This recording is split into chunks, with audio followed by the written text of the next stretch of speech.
We're the one who protects the flock, and that requires an eye for detail. Because when safety and well-being are on the line, it's the details that can save lives. Even when no one else is watching, you see everything. Grainger gets you, and we're here for you, and all the ones who get it done with a wide range of safety products and solutions, plus board-certified safety consultants here to answer your questions. Call.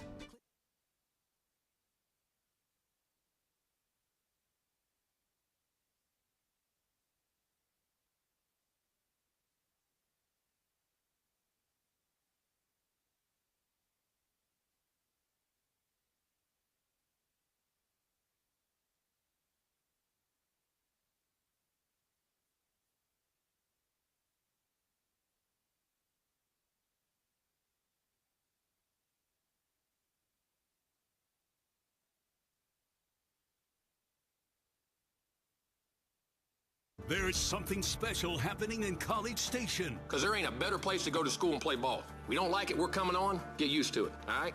We ain't going nowhere. Bring the noise, 12th man. This is our time. Join us Saturday.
There are a dozen different sizes that average over 2,000 calories per day. Our food kits will ship quickly and discreetly to your door. Having food storage in your home beats government food lines hands down. Go to MyPatriotSupply.com today and prepare for what's coming. MyPatriotSupply.com. At Kubota, we want to help you deliver a job done right. That's why we want you to know that new Kubota inventory is arriving daily at WC Tractor. You have work to do. We have the reliable, durable, and versatile Kubota lineup to help you do it. Visit WC Tractor today for all your Kubota equipment needs. WC Tractor, now with 6 convenient locations to serve you. Find us at WCTractor.com or call us at 1-888-887-2286. Hello, St. Joseph Eagle fans. Listen to St. Joseph Eagles football throughout the season on KEDC 88.5 FM. St. Joseph Eagles football is brought to you this season by these local businesses: Prosperity Bank, Strata Auto Repair, Kelly Burt Dozer, Fast Signs, Lone Star Roof Systems, Citizen State Bank, Surf Pro of the Brazos Valley, Krause Paint and Body, Reedfield Meats and Deli, Wings and More, Aggie Land Golf Cars, Law Office of Jeff Paradowski. Listen to St. Joseph Eagles football on KEDC 88.5 FM. Special thanks to all of our St. Joseph Eagle football sponsors. 1, 2. I'm in love with a man named Rudy. I'm okay with that. He knows exactly what I want. He keeps me coming back. Cooks breakfast, lunch, and dinner for me. Does the dishes too. I'm in love with a man named Rudy. Last name Barbecue. It sure is easy to fall in love with Rudy's tasty oak smoked barbecue. Next in line. Spend your mornings with Keyshawn, J. Will, and Max, powered by WC Tractor on Sports Radio 1150 AM and 93.7 FM. This is KCNE College Station Bryan. From WTAW, I'm Chelsea Reber with a news update on the Zone. 2 Brazos County commissioners skipped the final meeting where this year's tax rate could have been set without it automatically decreasing by 6 cents. I'm just beyond disappointed. I'm disgusted that they're not here. Nancy Berry was one of the 3 commissioners attending yesterday's special meeting who commented on the continued absence of Russ Ford and Steve Aldrich. They're not here to vote, to do their constitutional duty that they were elected to do. County Tax Assessor Collector Christy Rowe hopes to have tax bills in the mail by Halloween, which is 2 to 4 weeks behind schedule. The Bryan City Council is told there is a waiting list from more than 40 people who want to park their private planes in a hangar at Coulter Field Airport. At this month's regular meeting, the council awarded a $164,000 contract to design 4 more hangars that would hold around 20 planes. Background information provided by city staff states this will accommodate business travelers flying small to medium executive aircraft in and out of Coulter. The design of one of the 4 hangar buildings will also include office space. The council also approved bringing back state money as a source for airport maintenance projects. The last 2 years, the city used federal pandemic grant money. This year, the city budgeting $50,000 and will receive an equal amount from the Texas Department of Transportation. Both items received unanimous council approval with no discussion before those votes. Bill Oliver, 1620 94.5 WTAW. The week after Texas A&M holds their first fall break, members of the Faculty Senate tell the university's new interim provost they support and oppose the additional days off. Interim Provost Alan Sams tells the Faculty Senate they're already talking about next year's fall break schedule. It is incredibly complicated to put something like this into a calendar. Sams also said there is a lot of other considerations in addition to what goes on in classrooms. For more news, go online to WTAW.com. I'm Chelsea Reber on The Zone. Hello, St. Joseph Eagle fans. Listen to St. Joseph Eagles football throughout the season on KEDC 88.5 FM. St. Joseph Eagles football is brought to you this season by these local businesses: Prosperity Bank, Strata Auto Repair, Kelly Burt Dozer, Fast Signs, Lone Star Roof Systems, Citizen State Bank, Surf Pro of the Brazos Valley, Krause Paint and Body, Reedfield Meats and Deli, Wings and More, Aggie Land Golf Cars, Law Office of Jeff Paradowski. Listen to St. Joseph Eagles football on KEDC 88.5 FM. Special thanks to all of our St. Joseph Eagle football sponsors.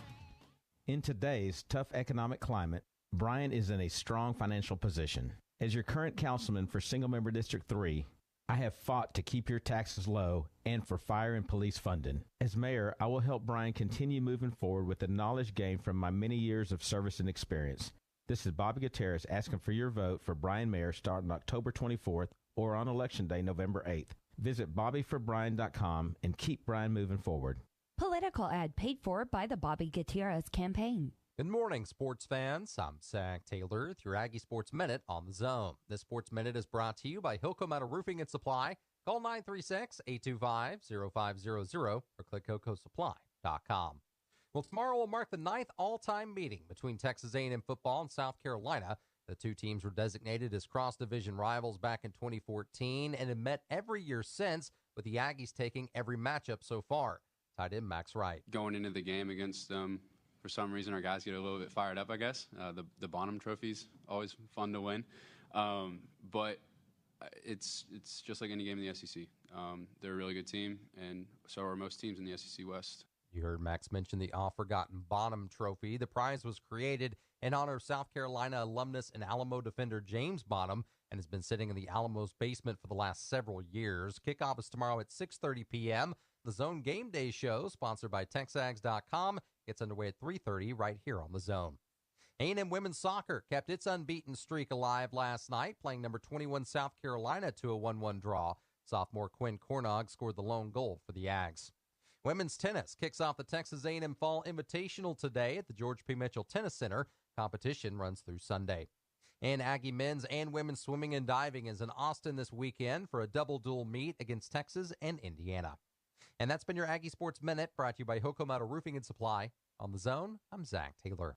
On Sports Talk, Chip visits with former Scientology spokesman Mike Rinder about the title of his book, A Billion Years. A member of the inner elite, highest echelons of Scientology, and you sign a contract the Sea Org contract that you commit yourself for 1 billion years to achieving the aims of Scientology.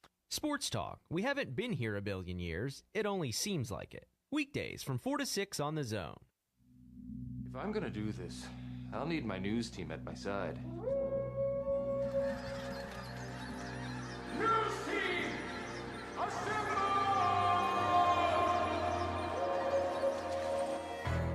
Howdy, Aggieland. Welcome to the SEC. Our program will be built on 4 principles in which I talk about all the time: toughness, effort, discipline, and pride. Dang it!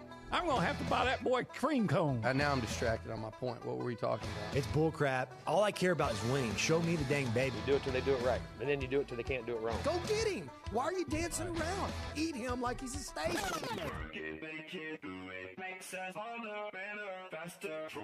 He fits what TexAgs radio is about. He fits into what the listeners are going to want. He's a pro on every level. That's how long I've been on ya. It's Nuño and the crew on TexAgs Radio, right here on Sports Radio 1150 AM and 93.7 FM. The Zone. You know how long I've been on ya. Since Prince was on Apollonia. Since OJ had isotoners. Don't act like I At some point, we'll probably have to change the song. It's TexAgs Radio. We are presented by David Gardner's Jewelers here in the Rollo Insurance Studio.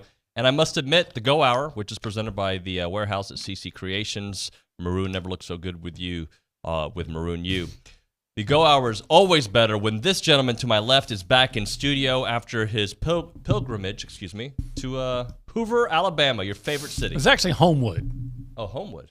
And it was actually Homewood Suites? No, but it's just Homewood. I think that's where Cole Kubelik lives. And it's actually a very nice area of Birmingham. Okay. It was. I was impressed. The Grand Bohemian Hotel was really nice. I wasn't staying there, but that's where they were doing all the interviews and things like that. And if I was going to recreationally take a trip to Birmingham, which I can't imagine why I would, but if I was going to, it's a pretty city. I like it. Yeah, I mean it's very green. But but if I was going to, but if you go to Alabama, wouldn't you just say, okay, I'm just going to Orange Beach, right? Right.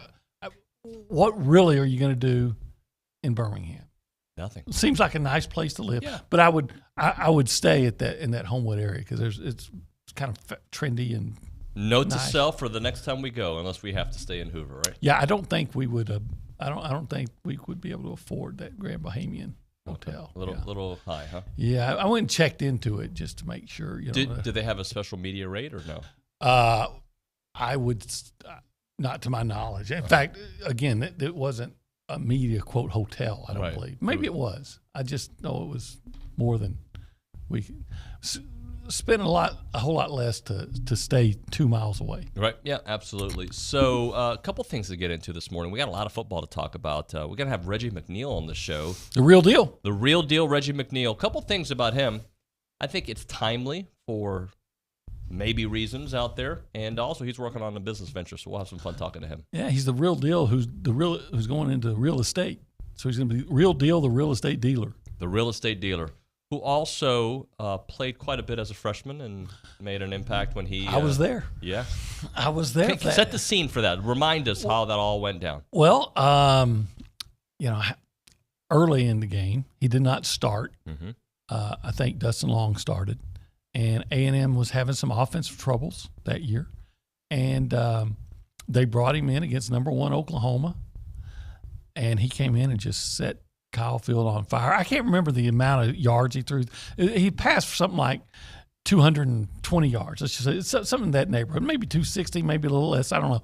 But he comes in, throws 4 touchdown passes. Mm-hmm. I think he only completed like 8 or 12. That's probably not right. But he goes out and he throws 4 touchdown passes, 2 to Terrence Murphy, 1 to the tight end. What was that guy's name? Big kid. Greg Porter. Yep. At the back of the end zone on like the last play of the half. Anyway, throws another one to probably Bethel Johnson. Maybe got that wrong. But, he just comes out and he's dealing, he's running, and he just changed he caught Oklahoma flat-footed, and they beat them. And I've always said this, and people that were there, and I know there were a lot of you listening to me that were there, if Kyle Field had a dome, I wouldn't be able to hear today because it was so It was that loud. loud. Oh, it was amazing. I had a guy, Kirk Bowles, my colleague at the Statesman at that time. We were on the sideline trying to talk about how coverage, and I was standing closer to him than I am to you right now, and I couldn't hear him. Wow. I mean, it was crazy. Almost 20 years. It'll be November 9th, 2002. The Aggies win 30-26. McNeil comes off the bench, throws for 191 yards and 4 touchdowns. Terrence Keel with an interception at the end of the game to seal the victory. I think he tossed the ball to Bob Stoops. Is that right? I don't even remember that. So, which is kind of a unsportsmanlike move, but I loved it anyway. Yeah. Sometimes when it's your guy, Terrence you're like, Keel. Yeah. Man, what a good day for Lufkin that day. Lufkin represent. With Reggie and Terrence Keel. Yeah. Man. We'll have to ask Reggie about those days and what he's working on, and his son as well. But quick thing about last night. Did you watch any baseball or football? I was watching some football and had to turn in early. Thursday football's been a disaster this year. Although last night was a high-scoring game. Yeah, the Saints and Cardinals, right? Yeah. I was watching some of that, and that was a very religious game, wasn't it? Saints and Cardinals. Yeah. But I finally just had to go to bed because the trip and doing a lot of work. I had to do my football stuff as well as my basketball stuff, so I was busy and getting up early, and I was just beat, so I turned in early. Well, but I did hear that your Houston Astros won. Yeah, they won, and I get invested in these games, and I want to go to sleep because I like to go to sleep between 9:20 and 9:40 in that range is what I usually try to do. But they're playing. It's a tight game. I stay up. I think it ended at 10:05, something like that. But then, because I get so invested in the game, I can't go to sleep. Like, I'm thinking about the game. My heart's beating. Like, it wasn't. I mean, it wasn't intense, if you know what I mean. But it's 3-2 though. 3-2 with a man on second. That sounds pretty intense. Matt Carpenter strikes out to end the game, but I didn't think they were going to lose. Put it that way. Okay. I did not think they were going to lose, but I was still worried, and I couldn't sleep for a while. And then I wake up early in the morning. But I got all in, and then I get here to work this morning, and I get a phone call.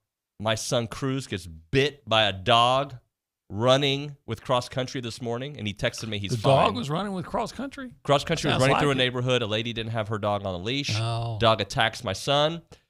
I said, "Did you kick the dog?" He goes, "No, it didn't break skin. Luckily, I had my jacket around my waist, so that protected me." And he said the one thing that upset him was the lady didn't apologize. She just took her dog and moved on. Sounds to me like there should be a lawsuit involved here. No, let's just say if I find out where that. No, I'm kidding. No. But let's talk a little football this morning. Let's do it. Hey, by the way, you know how I knew the Astros won without having to know the Astros won? Twitter. Now, I just get on drive to work and listen to the radio show, sports show that comes on. Keyshawn and Jay Will. Yep, and the other guy who I can't stand. Yeah. And they're not talking about the game. Because, they always hype up and go talk about the New York teams. That's how you knew. They weren't talking about themselves. Astros won. Well, they're already complaining about the roof being open, and that's what caused Aaron Judge a home run. And wait, doesn't the ball carry more with the roof open? Well, apparently they thought it got, and they did there was a stat that came out that almost homer, because it was right there, would have been a home run in 2 of the ballparks in Major League Baseball. Only 2, Yankee Stadium being one of them. So, whatever. Yeah. Go ahead and whine, Yankees. I don't even like Major League Baseball, but I know I don't like the Yankees, so I'll keep up with it and root for the Astros for that reason. Obi, what is your keys to this game this week? Run the ball and stop the run. That's it? Pretty much. Yeah. Run the ball. South Carolina is vulnerable in run defense, but so is A&M. A&M has a better running back than South Carolina does, but Marshawn Lloyd's pretty good. And then, don't turn the ball over. Don't give them anything. Kentucky probably beats South Carolina if they don't give them a touchdown on the first play of the game. I know it ended up 24-14. It just plays different after that. But it plays different. Just don't, try to take care of the ball. But you say that in every game, right? You can say that for every game. So specifically to this game, run the football, stop the run. I agree with that. Now, you've been to South Carolina before. I haven't been to Columbia, but I've been told that it can be an intense environment for it, even though it feels kind of high schooly. Is that fair to say? I don't know if I think of it high school. It is Missouri felt like high school. Yeah. No, they have great fan support. And I'll give them this for South Carolina. Their teams historically, I mean, they had a nice run under Steve Spurrier where they won 11 games 3 years in a row. Yeah. Which is an amazing accomplishment at South Carolina. Love to see that here. But their history is not very good. Mm-hmm. But even when they've had their 2-win seasons, they have great fan support. So that place will be loud. Yeah. What I hate is every time they get a first down, they play the cock crowing. So sorry, pardon what? So, because of the Gamecocks. So yeah. You hear they get a first down, and the next thing you hear is, which I think is pretty lame. Yeah. So I don't, I hope we don't have to hear that lame. The crowing. Rooster. Yeah. I'm just going to let it play out. Let it play out. Let's go around the room and say hello to the crewing Gamecock over there, Nick Savage. Good morning, Nick. Good morning, y'all. How you doing? I'm doing well. That's good. Well, I don't know what – I know you weren't – Put the camera on him while you talk. I think it's funny. Yeah. Here, we'll do that. But I don't know what Astros game you're watching. That was pretty darn intense up until the last minute, if you ask me. But it was intense, but I didn't think they were going to lose. Yeah, I know what you're saying. I mean, the Yankees can't hit to save their lives right now. But back to football. I like to think about what the score might be as we get closer to it. But I'm kind of feeling it's going to be like a 28-21 type game, 28-24. I want 35-10. That's just what I would like. I would like 55-0 A&M wins. But that's just kind of what we've seen from this offense, and hopefully they can muster 4 scores and maybe get a little help from special teams or defense. But I do think A&M will pull this one out in Columbia on Saturday. So yesterday we did the fan show, and it was maybe accused a little of potentially being a little bit too negative. It's a weird world to be in, OB, that I'm not worried they're going to lose to South Carolina, but I'm worried they're going to lose to South Carolina at the same time. And it's all because of what they haven't been able to show that they can do, which is move the ball consistently. Yeah, it's because quite frankly, the production hasn't matched the talent. Again, we've talked about it. Who wouldn't want Devon Achane on their offense? Who wouldn't want Evan Stewart? Who wouldn't want Donovan Green? You look at some of the weapons they have. Chris Marshall. Who wouldn't want that guy? Moose. But yet they don't score a lot. Right. And now that said, maybe it's just a matter of time before they finally have that breakout game, but we keep waiting for it. We're midway through the season. Yeah. Now, we also understand that on paper, at least, the second half of the season doesn't appear as challenging. But does that matter when it's all about A&M? Right. That's the thing. Well, to a certain degree. To a certain degree, it matters because maybe if you score 20 points against Alabama, you figure you should be able to score 27 against South Carolina, right? Because just the difference in competition. You would figure, you but that's also with all those turnovers, and there's no guarantee those turnovers are going to happen. It's true. Again, and that's the part that I worry about. Let me ask you this. Does Kentucky beat Alabama last week if Will Levis is there and it's still Jalen Milroe? No. Who beats Alabama last week? With Jalen Milroe? In the West. Okay, well, in the West? Arkansas already proved that they couldn't, even though they started behind with Bryce Young. Does Mississippi State beat them? Maybe, but I would not take them. Ole Miss? Probably not. With Milroe, you don't think so? Yep. Well, we're acting like Milroe's look, is he the passer? Bryce Young is absolutely not. But where he hurt Arkansas, where he hurt A&M is quite frankly his ability to take off and run. Yeah, he's great. Very Jalen Hurts-like. Yep. So maybe Jalen was, a better passer, even though he was not considered an elite passer by any means. But now, Alabama plays Mississippi State this week. Who would you put money on if Milroe was the starting quarterback. I'd put money on Alabama. I think. Mississippi State can't score on Alabama. I think I saw. I'm pretty sure I got this right. Nick, remind me if I'm wrong. Our insider who came on earlier this week told us that Ben Portnoy told us that Mike Leach has not scored a touchdown against Alabama. Yeah, that is exactly what he said. Wow. Well, isn't that pretty surprising to see? That is. You'd think they'd at least get a touchdown. Not even a touchdown in the 2 seasons. I think they'll get a touchdown this year. I do too. Against that Alabama secondary, but I just don't think they're going to get enough of them. Even if Milroe was playing. Let's now go to Kennedy Cavan there at the News and Social Center. Good morning, Kennedy. Good morning, guys. You and OB were kind of going back and forth earlier this morning. I feel like it's a constant thing. I feel like we always we have fun in the mornings. We laugh. You come at him, though. You're not scared. Well, I mean, it's just OB. He's like a teddy bear. I am a teddy bear. He is. Yeah.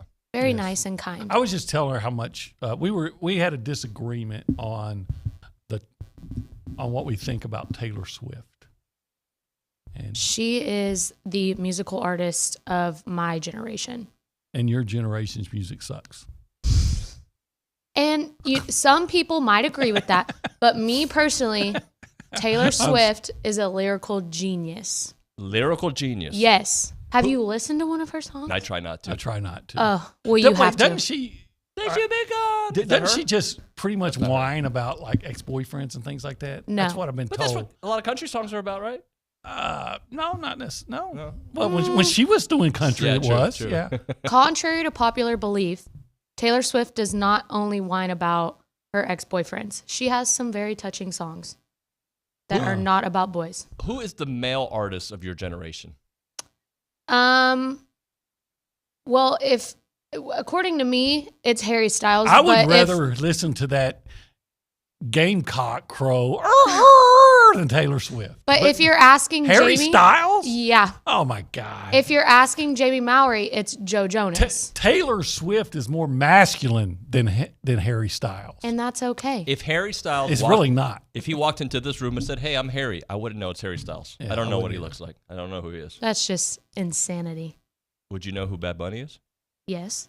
Okay. Well, I would. Didn't Harry Styles wear a dress? He did, Olin. Let's get some news on, shall we? Okay.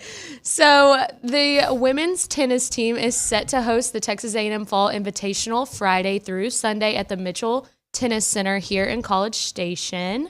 And Texas A&M Volleyball is set to take on number 16 Kentucky this Saturday and Sunday at Reed Arena.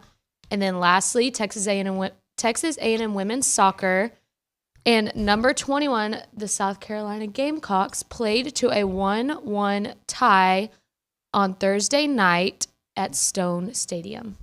Awesome. Thank you very much. Appreciate you, Yes, Kennedy. sir. All right, let's come back with some Pick Six. Let's do it. All right. Right now we're talking about the Association of Former Students. They've been around for over 140 years. You've heard me tell you to go to IamTheWhy.com.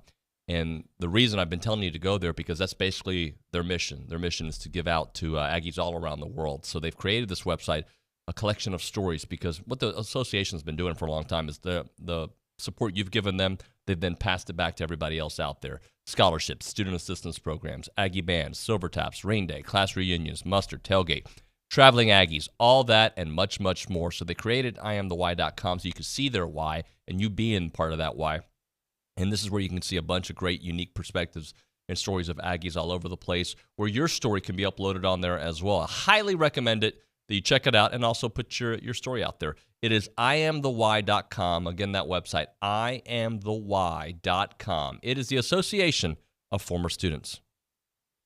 I'm Chelsea Reber with your community calendar on The Zone. The Twin Oaks Landfill Household Hazardous Waste and Computer Collection event is this Saturday from 7 a.m. to 2 p.m.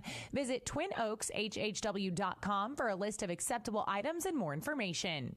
The Brazos Valley Walk to End Alzheimer's is this Saturday from 8:30 to 11:30 a.m. at Lake Walk Town Center Pavilion. Find a registration link at WTAW.com. The North Bryan Community Center is holding its 9th annual Fall Festival this Saturday from 11 a.m. to 2 p.m. Brazos Valley Czech Heritage Society holds its annual Czech Heritage Month celebration this Saturday at the St. Joseph Catholic Church Parish Activity Center. The fun starts at 12:30 p.m. Find the event on WTAW's community calendar for RSVP information.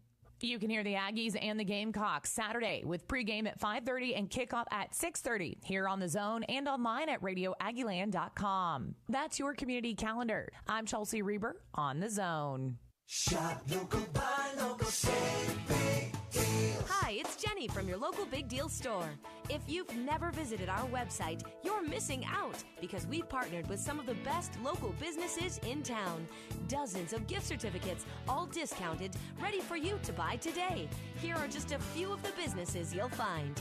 Prime 2125, Easy Phone Repairs, Buff City Soap Aggieland, Mr. Hamburger, and Play Oasis. Shop and save now at AggielandBigDeals.com. Take your shot at the Precision Rifle Expo, November 19th and 20th at CCC Shooting Complex in Navasota, Texas. Try out the top equipment used by the best long-range shooters and hunters in the country, including night vision and thermal optics. Get expert instruction and take your shot on ranges beyond 1,000 yards. Many exhibitors will have products for sale. Aggie fans, get in free with your ticket to the A&M versus UMass game that same weekend. The Precision Rifle Expo, November 19th and 20th. For tickets, visit precisionrifleexpo.com. Come experience the warehouse at CC Creations, the world's greatest Aggie shopping experience. With 28,750 square feet, the warehouse at CC Creations is the Guinness World Records title holder for the largest collegiate merchandise store in the world. We are your one-stop shop for your entire family to stock up on Aggie apparel and gifts. Shop in-store 7 days a week or online at thewarehouseatcc.com. Keep the tradition. Shop the warehouse, located at 114 Holloman, just 1 mile south of Kyle Field. Call it group therapy, if you will. It's the Zone Call-In Show, and it's brought to you by TexAgs. 30 minutes after every A&M home football game, you can join me. I'm Louie. Hi, hello. And Dusty. We'll take your calls. What just happened? Game day on the Zone all Saturday long is brought to you by T-Mobile, Big Shots Golf, Aggieland, David's Jewelry and Coin Exchange, Malik Heating and Air, and Gage Gandy Bail Bonds. Spend your game day Saturday on the Zone.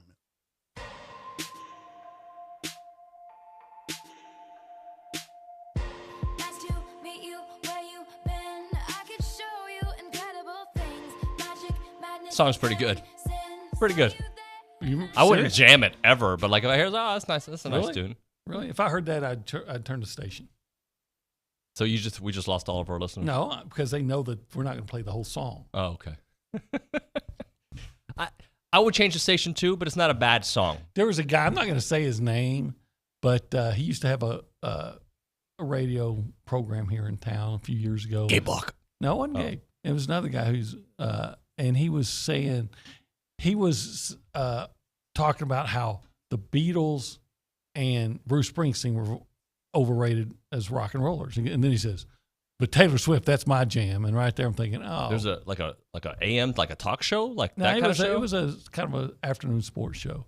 And he says, the Beatles are overrated. And then he actually says, and Taylor Swift's my jam. And I'm talking about opening yourself up for all kinds of ridicule. Okay, I got to know who this is after this segment. You got to let me know. All right. Unless you want to tell me now. Nah, It's TexAgs Radio. We are presented by David Gardner's Jewelers here in the Rollo Insurance Studio, and it is the Go Hour presented by the Warehouse at CC Creations. Kennedy, you wanted to fix a statement you made? Yes, I need to revise my comment from earlier about Harry Styles being the male artist of our generation. I take that back. I'm sorry. It's Drake. Drake is the male artist of my generation. Okay. So let's go. I know he does like some State Farm commercials, but let's go from one male avian character in Drake back to the Cox, which would be a male avian character. Correct. Right? So I'm just using that as a segue to get back on the football here. Thank you for doing that, for fixing the show. You're welcome. Yeah, it's time to talk about those Gamecocks. Let's get into the Pick Six, and we'll allow Nick Savage to speak for a little bit. Nick, welcome back to the show. Thank you for allowing me to speak. You're welcome, sir. That. We'll go ahead and jump right into it, I guess. Number 14, Syracuse going to number 5, Clemson. 11 o'clock kickoff, and Clemson is a 13.5-point favorite. OB, I just think DJ's playing well. The defense, I can't believe Syracuse. I just can't. I know they're playing well as well. I'm taking Clemson. Yeah, I'm taking Clemson. I want to take Syracuse. I like Dino Babers. Yeah. By the way, he was the offensive coordinator, even though he got replaced the year that Reggie McNeil had his breakout. That's right. So, that's right. Localize it. But yeah, I like Dino, but I have to go with Clemson. All right, let's go to the next one. All righty, number 7, Ole Miss going to Baton Rouge for unranked LSU, and LSU's actually a 1.5-point favorite in that one. That one surprised me when I saw that line. Yeah, I'm going LSU because I think it's. I know I would like to see Ole Miss show up here undefeated and A&M to beat them. That would be ideal for me.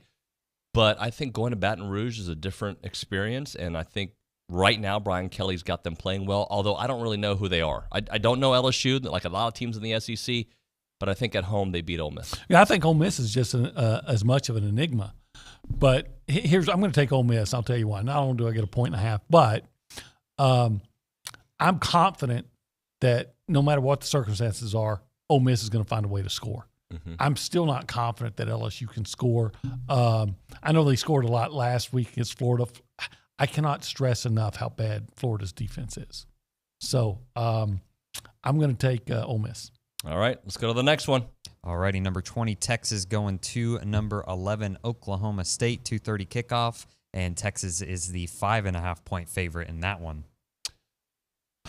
I'm taking Oklahoma State. I'm taking Oklahoma State. You're giving me points anyway. I think Oklahoma State's going to win outright. Yeah, I do too. I do, and they had a victory. Texas had a loss. They reversed fortune this week. Even though Texas got the win against Iowa State, I think they should have lost, and I think Oklahoma State should have won that game. Yeah, and I think you'll see an Oklahoma State team that's, it's pretty much an elimination game. Yeah. And Oklahoma State's at home and all those things. I think Oklahoma State's going to win. Yeah, I do too. Let's go to the next one. All right, a little Pac-12 action for you. Number 9, UCLA going to Eugene to visit number 10, Oregon. 2:30 kick. Oregon's the 5.5-point favorite. I don't know, and I don't care, but I'm going to give you an answer. Has Oregon played much better since their first game against Georgia? Yes. I don't know if that's enough evidence. I don't know enough about UCLA either. I don't know, B, what do you think? Isn't a drake a male duck? Is that so? True? I'm going. I don't know. I think so. Okay. So I'm going with the avian character again. And I'm going to take the Ducks. You're going to take the Ducks. 5.5 at home. Yeah, I think I'm going Oregon as well. Yeah, I have to go Oregon. All right, let's go. Well, this is very uneventful. Let's go to the next two. Yeah, number 17, Kansas State at number 8, TCU, 7 o'clock kick there. TCU is the 3.5-point favorite. They're scoring. I have a hard time figuring this one out. Both teams are weird teams. Yeah, I think, and there's a lot of purple involved. A little too much purple. Yeah. I think I'm going to go with TCU. Yeah, I am too. They're at home. They can score. Good offense. Yeah, I'm going TCU. By the way, I'm reading a definition here. Of a drake. A drake is a fully sexually mature adult male duck of any duck species, wild or domestic. Jersey drake. So I'm going to go with the ducks, the drakes. And how do the ducks sound? Quack. Quack. Quack. Let's go to the last game. All righty, Texas A&M going to a sold-out Williams-Brice Stadium to visit South Carolina. 6:30 kickoff on the SEC Network. A&M, the 2.5-point road favorite. I'm sorry. I don't know A&M. I don't know South Carolina. A&M's better than South Carolina, and they're going to find ways to beat them by more than 2.5 points. Yeah, I really think the Aggies are going to win. I look at the South Carolina schedule, and I think, well, where's the big win? The big win is beating Kentucky without a starting quarterback. Yeah. And I'll take the Aggies. And look, I've had 2 amazing weeks in this game. I've gotten 10-2 the last 2 weeks. I'm hot. I have a feeling, but I felt confident with those picks. I'm not confident with a lot of these picks. I'm confident about A&M. I'm not confident about TCU or Oregon or LSU, but I'm going with my gut there. I could have a disastrous week. Hopefully I have a very fruitful week. Well, I hope you have a great week because apparently you and I are taking every game the same except for the Ole Miss The Ole Miss LSU game, yeah. So I hope you go 5-1. Yeah, I hope you go 5-1 as well. How about that? Let's use you instead for 'em. We're such formal friends here. All right, when we come back on TexAgs Radio, we are going to talk to Reggie McNeil on a mobile. We're going to give him a call, and we'll talk to the real Reggie McNeil, I should say, and we'll get his thoughts on everything going on with A&M's football program, potentially what it feels like to think you might get into a game as a freshman, not necessarily starting, what that could feel like. We'll talk to him about that and his business venture. Right now, we're talking Milliken Reserve, farm-to-table community in College Station. Homes, trails, farms, and wide open spaces. And their mission is to build a healthy community around nature. Such a cool place to go. Pick up your veggies out there, go hiking out there, go fishing out there, just go for a nice walk. Check out the equestrian pass. There's so much to do when you go to Milliken Reserve. Obviously, you can buy property out there and live in a great community. Or if you just want to hang out in nature, that's the place to go. They are committed to maintaining and restoring the natural habitat out there. They've got a variety of native species who find their homes right there in the preserved woods, the ponds, and the creeks. Plentiful white-tailed deer, songbirds, rabbits, and turtles. You can go hiking there, biking, canoeing, kayaking, equestrian trails, evening yoga, summer camps, music festivals, farmer market tours, and farm tours as well. It is MillikenReserve.com, the website to learn more about it, MillikenReserve.com. Seinfeld was a show about nothing. Right. TexAgs Radio is a show about college football during college football season. The similarities end there. It's TexAgs Radio on the Zone. I couldn't help but notice that your jaw dropped at the same time as your tailgate. Do tell. It's my first tailgate of the season, and I forgot to grab the food and drinks. Now I'm just standing in a parking lot with a hot grill and empty coolers. Pump the brakes on your tailgate hate, for Specs has thousands of ways to raise your team's spirits with a colossal selection of world-class wines, hard-to-find spirits, and ice-cold seltzers and beers. What say the parched Parker now? My parking lot faux pas was no match for Specs' plethora of low-priced perfection. Now I'll take my spot in the pregame Hall of Fame and kick back until kickoff in 6 hours. You certainly put the day in game day. And with Specs' lower prices, you'll save enough for tickets to the actual game. You're welcome. Specs. Cheers to savings. When your diesel truck or construction equipment needs DEF, WPI has the best price in town. Only $12.99 for 2.5 gallons.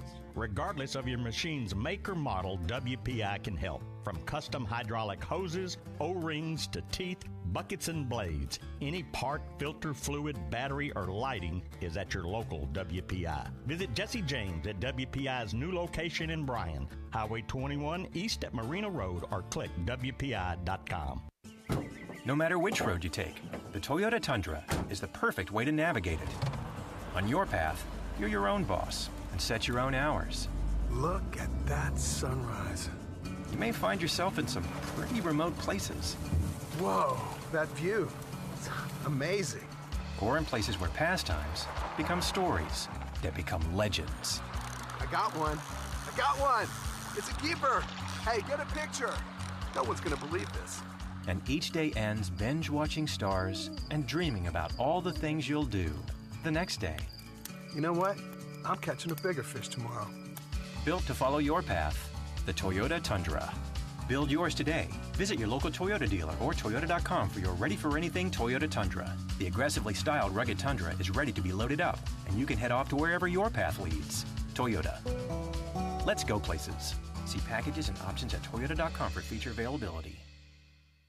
There's something special happening in College Station. Because there ain't a better place to go to school and play ball. We don't like it, we're coming on. Get used to it, all right? We ain't going nowhere. Bring the noise, 12th man. This is our time. Join us Saturday. The Aggies visit South Carolina. Our coverage begins at 5:30 on your home for Aggie football. The Texas A&M Sports Network. Listen to Aggie football on 1150 AM and 93.7 FM. Online at RadioAggieland.com. Or tell your smart speaker to play Zone 1150. Yeah, I'm gonna take my horse to the old town road. I'm gonna ride till I can't no more. I'm gonna take my horse to the old town road. I'm gonna ride till. And we're back, TexAgs Radio, presented by David Gardner's Jewelers in the Rollo Insurance Studio. It is the Go Hour presented by the Warehouse at CC Creations. Olin Buchanan is with me. OB, let's set it up with Reggie McNeil because you guys have been talking a little bit the last couple days, and it's kind of timely because at some point we expect Connor Wegman to play, and Reggie had to come into a game. And 20 years ago. Yeah, 20 and it was amazing. Yep. One of the most iconic moments in my mind in Texas A&M football history. Great guy to cover. I did get to cover him back in, I guess it was 2005. Let's go to the hotline. We are joined by Reggie McNeil. Good morning, Reg. How you doing, man? What's going on? How y'all doing this morning? Great, man. Doing well. Thanks for joining us. So, Reggie, let's get right to it. Thank y'all for having me. Let's go right to it. When you were a freshman, when did you feel like you were ready to play, and when did you know that you were going to actually play against Oklahoma? Now, us as ball players, we feel like we always ready.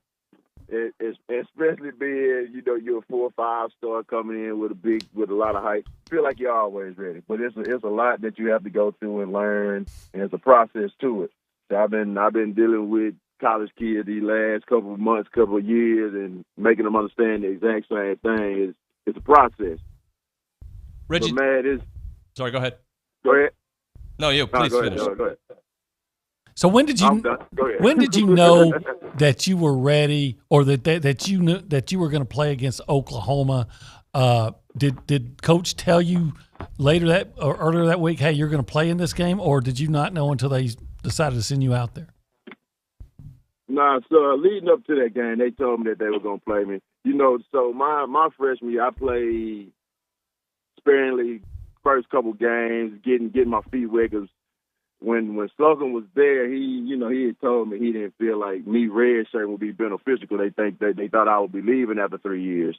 And so going into that Oklahoma game, I'd already got my feet wet a couple games, but it wasn't a lot of film out there on me. I brought another dynamic to the game and to our team. And that week, they told me that we was going to play and told me to be prepared. Just didn't know how much I was going to play, but I was going to play.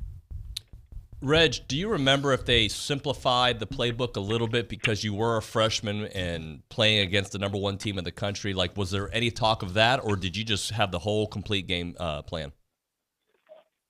Had the whole game plan. They didn't simplify anything. I mean, because it was at that point I want to say about week 7, 8, or maybe 9, somewhere around there in the season.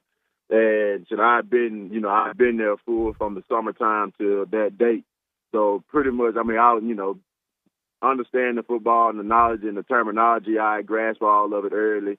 And so going into that week, they just pretty much told me it would nothing be simplified. We're gonna play ball and just go have fun. Some of them got me on the phone before I even went on the field. Said, "Look, Red, you've been playing this game your whole life. Just go have fun." So you went out and had fun. Everybody had fun. What do you think? And I know this is just speculation on your part, but what do you think that Connor Wegman, the A&M freshman quarterback, is going through? How frustrated is he? How eager is he? What would you suspect his thoughts are at this point in his freshman year?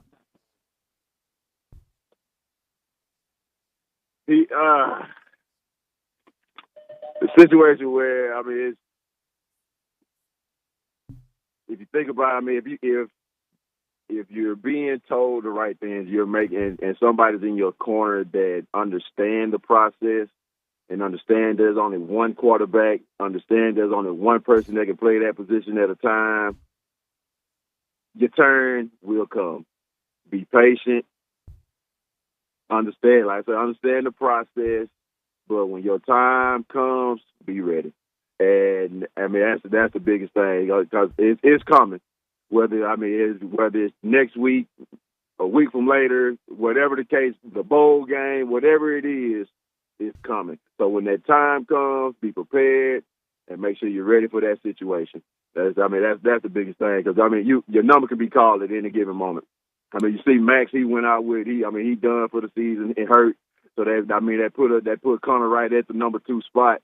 And I love Haynes to death, love his swag, love how he moves, love how he operates. But he's had injury issues too.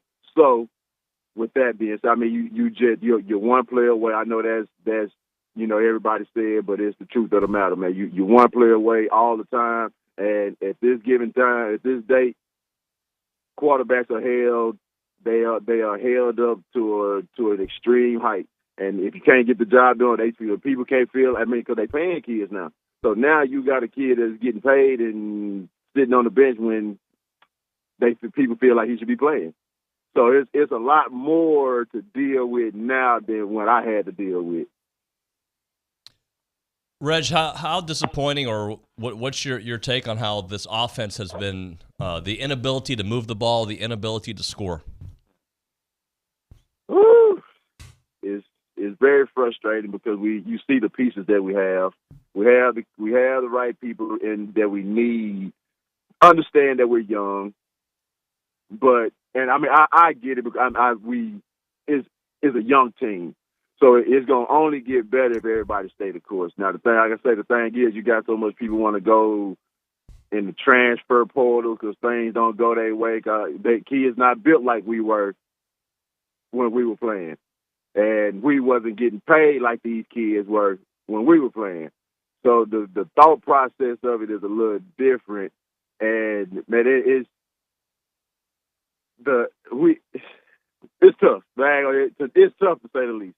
And yeah, it's frustrating. But man, you see glimpses of it. You see plays that if you really know football and watch it, you see plays that's there, but we not maybe a block off, maybe a yard or two off on a route, stuff like that we have to get going and be consistent with as offense.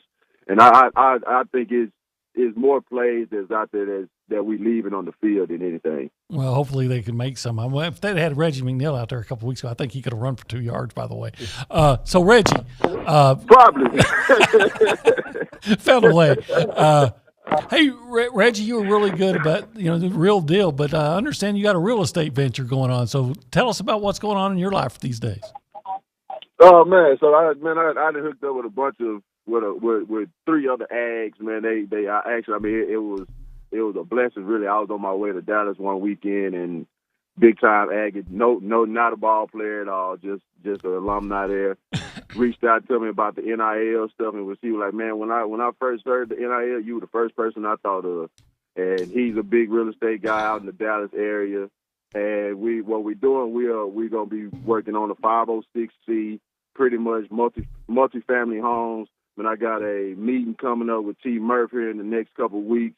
So I'm trying to just get as much prepared because it's new territory for me, but I'm very engaged in it, and like I said, I got a couple guys that's been in it a while, and like I said, I'm getting with T. Murphy in the next couple of weeks to see how he can advise me going forward too. And so we have some good things, some big things in the process. Looking for some land out here in Houston. And trying to put up a gym to hold events, weddings, football, soccer, everything you can think of. And so, yeah, man, we getting it rolling now. And just be on the lookout for it. It'll be more. I'll be more in touch with it and be reaching out to y'all even for more assistance. Well, I know this. Anytime Reggie McNeil and hooked up with Terrence Murphy, usually really great things happen. Great things did happen. Yeah, absolutely. Come on, man. That, yeah, buddy. Yeah, but I agree with you. Hey, Reg, how's your son doing? Man, he's doing great, man. He hurt his knee, so I'm actually about to get him. We're transferring to New Caney and taking him out of. He's at May Creek right now. Had a pretty decent season. First 6 games. You can see the athletic ability. You can see he can throw it a little bit. Now I just got to get him coached right, and that's and outside of coming from dad. And so yeah, he's moving right along. And y'all will see him this summer. We'll be down there for the camps this summer, going into his junior year. And so yeah, we just getting it rolling. But he's doing very good though. Is he as good as dad? You know what? He's smarter than I am. He definitely had, because he get taught a little different than I was ever taught because I didn't have anybody in my corner to play the game. So everything that I missed off the field and knowledge-wise, he got it at a young age. And mentally, he's so much more mentally tough than I was at that age. He's been through a lot. I don't know if you guys know, but last year he had got hit with that myocarditis. Had a bad reaction to the vaccination. So we got the first vaccine and had a bad reaction to it and ended up in ICU for a week. And so so that kind of that he's just been, and like I say, mentally he's totally different than when I was. And true to it, I've been there to keep him all the way, each step of the way, because I understand what he's going through, what he's gonna go through. But he's gonna be okay. He's 4'6" kid as a 15-year-old, and he's gonna be all right. Well, Reg, let's get you back on the show soon, man. Congrats on the new ventures, and hopefully it turns out to be everything you want it to be. Sounds like you're tackling it like a quarterback, my friend. So thank you so much for joining us. You know it. I Reggie. appreciate y'all for having me. Yes, sir. Reggie McNeil. That's a real deal. The real deal, Reggie McNeil. Always enjoyed talking to him back in the day. All right, we got to hit a break. When we come back, we are going to do our bank on it, OB. So we got to find something to bank on. Right now, we're talking Heritage Films. I would like a Reggie McNeil Heritage film. That would be kind of cool. That'd be legit. But Reggie's famous, football player. You know, he played in the NFL, played at A&M, yada, yada. Maybe an Olin Buchanan, who's also famous, been on a movie, by the way. Infamous, there you go. Maybe that would be the Heritage film I'd watch. Actually, anybody on this staff I'd watch, and probably a lot of you listeners as well and viewers. Check out Heritage Films. They're a documentary company for families, for just normal Joes, right? Like, your neighbor, Bill down the street that you don't really talk to very much, but he seems like a nice guy. He's got a story. You've got a story. We've all got a story. It's like Oprah giving out stories. And how nice would it be to have your story recorded and put into a documentary, like a 2-hour film that can be passed on to generation after generation, kind of like an origin story of your family, or maybe even a great family gathering where you have Chance McClain come out there, who's the founder and just the genius behind Heritage Films. And he kind of shoots the B-roll of you guys just having a good old family, and then pulls you aside for a couple quick interviews and puts that into a awesome documentary that takes about 8 to 10 weeks to finish. He's flying all around the world to do these stories, but he really, really loves partnering up with TexAgs because he knows that Aggies care about their story, and we tell our stories better than anybody. Check out the website, yourheritagefilm.com, yourheritagefilm.com, 713-893-8341, 713-893-8341. I'm Chelsea Reber with your community calendar on the Zone. The Brazos Valley chapter of the Thin Blue Line Law Enforcement Motorcycle Club hosts its annual family-friendly event at the Ranch Harley-Davidson this Saturday. Come out to Backing the Badges, Fun Fest and Fundraiser from 11 a.m. to 3 p.m. Troop Over the Hill in Norman G presents a one-man show this Saturday and Sunday featuring Swin Crone. For more information on location, times, reservations, and tickets, go to troopoverthehill.com. The VOOM Foundation Heart and Soul 5K is this Sunday at 12:30 p.m. on Texas A&M's campus. VOOM works to improve healthcare in Nigeria. Visit voomfoundation.org for more information. Volunteer to deliver hot meals on Thanksgiving Day with Thanksgiving in the Brazos Valley. Register online at uwbv.org/holiday. Start your South Carolina Saturday with the Zone Game Day Show, brought to you by TexAgs, starting at 3:30 with Dusty, Bryce, and Louie. That's your community calendar. I'm Chelsea Reber on the Zone. We're here with Jason Rollo of Rollo Insurance. Jason, when you say the difference is real, what does that mean? Let's take the term real, R-E-A-L. Rates, education, assets, and life. And here's what I mean. People think insurance is about rates, and although those are important, it's really about education of the product you're buying so we can protect the assets of people, and we want to do that for life. Insurance is about taking care of people, and that's what we mean when we say the difference is real. All right, for more information, visit RolloInsurance.com. The flagship station for Aggie Athletics is The Zone. Whenever the Aggies are playing, you can hear them right here at 1150 and 93.7 FM. Thanks to our listeners and Aggie broadcast sponsors, Cooper's Old Time Pit Barbecue, Cherry Ruffino with Coldwell Banker Apex Realty, and Park at Traditions Exceptional Senior Living. Here's a big gig-em to all these sponsors. Listen to Aggie Athletics on The Zone 1150 and 93.7 FM.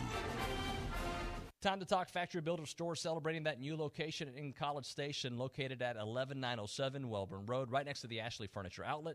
They can service builders and the general public with locations throughout Texas, including right here in College Station. And at Factory Builder Stores, you're dealing with local people who do things the right way. So whether you're building a home or upgrading your appliances or outdoor living at your existing home, let Factory Builder Stores take care of you. Factory Builder Stores, College Station Showroom, open now Monday through Friday, 8 a.m. to 5 p.m. at Old Welborn Road, factorybuilderstores.com. Do you love Aggie football? The Louis Bellina Show, presented by B&B Automotive and Superior Auto Service, two remarkable businesses, one great family. We love Aggie football, too. Every Monday at 2, it's Aggie Football Media Day. Jimbo Fisher live, thanks to T-Mobile. And every Wednesday, we listen into the players. Also, thank you, T-Mobile, the official 5G provider of the SEC. Check in with the Louis Bellina Show weekdays, 11 to 2.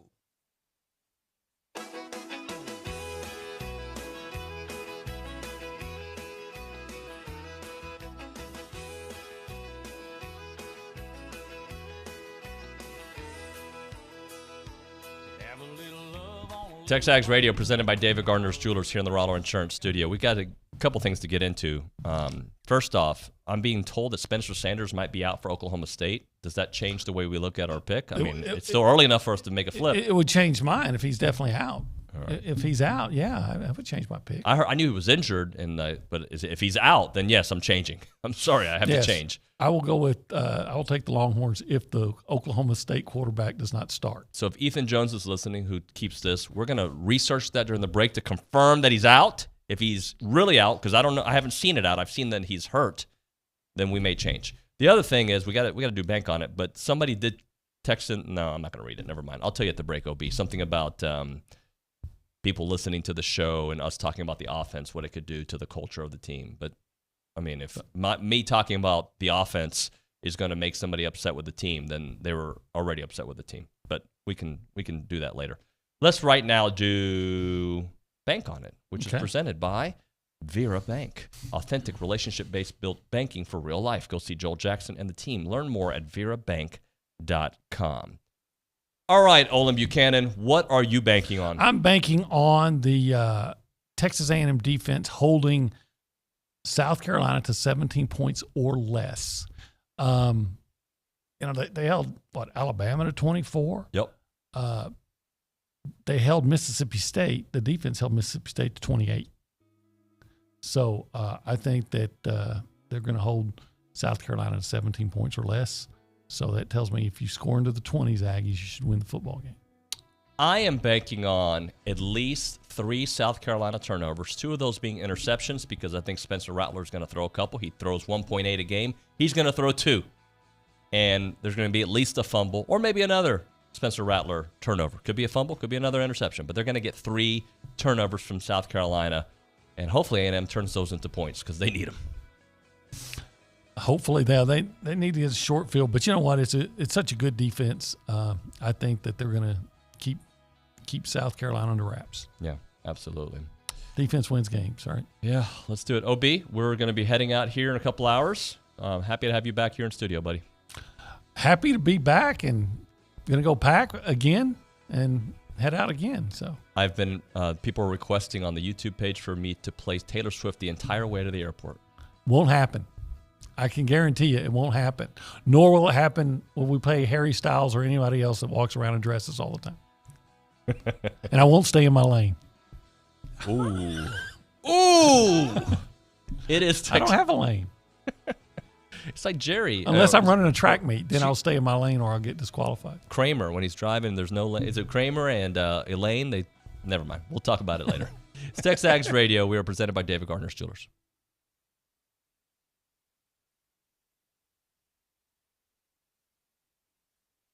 Everything in life has rules, and the Zone has prize rules for all contesting. You can check them out at zone1150.com. You may know you can win once every 30 days. There can only be one winner per household per month. You have 30 days to pick up your prizes. You have to be 18 or older to win. You have to present a legal ID to claim your prize. All prizes are non-transferable and not for resale. To make sure you do know all the rules, or if you have any questions about the prize rules, make sure to visit zone1150.com. Zone1150.com.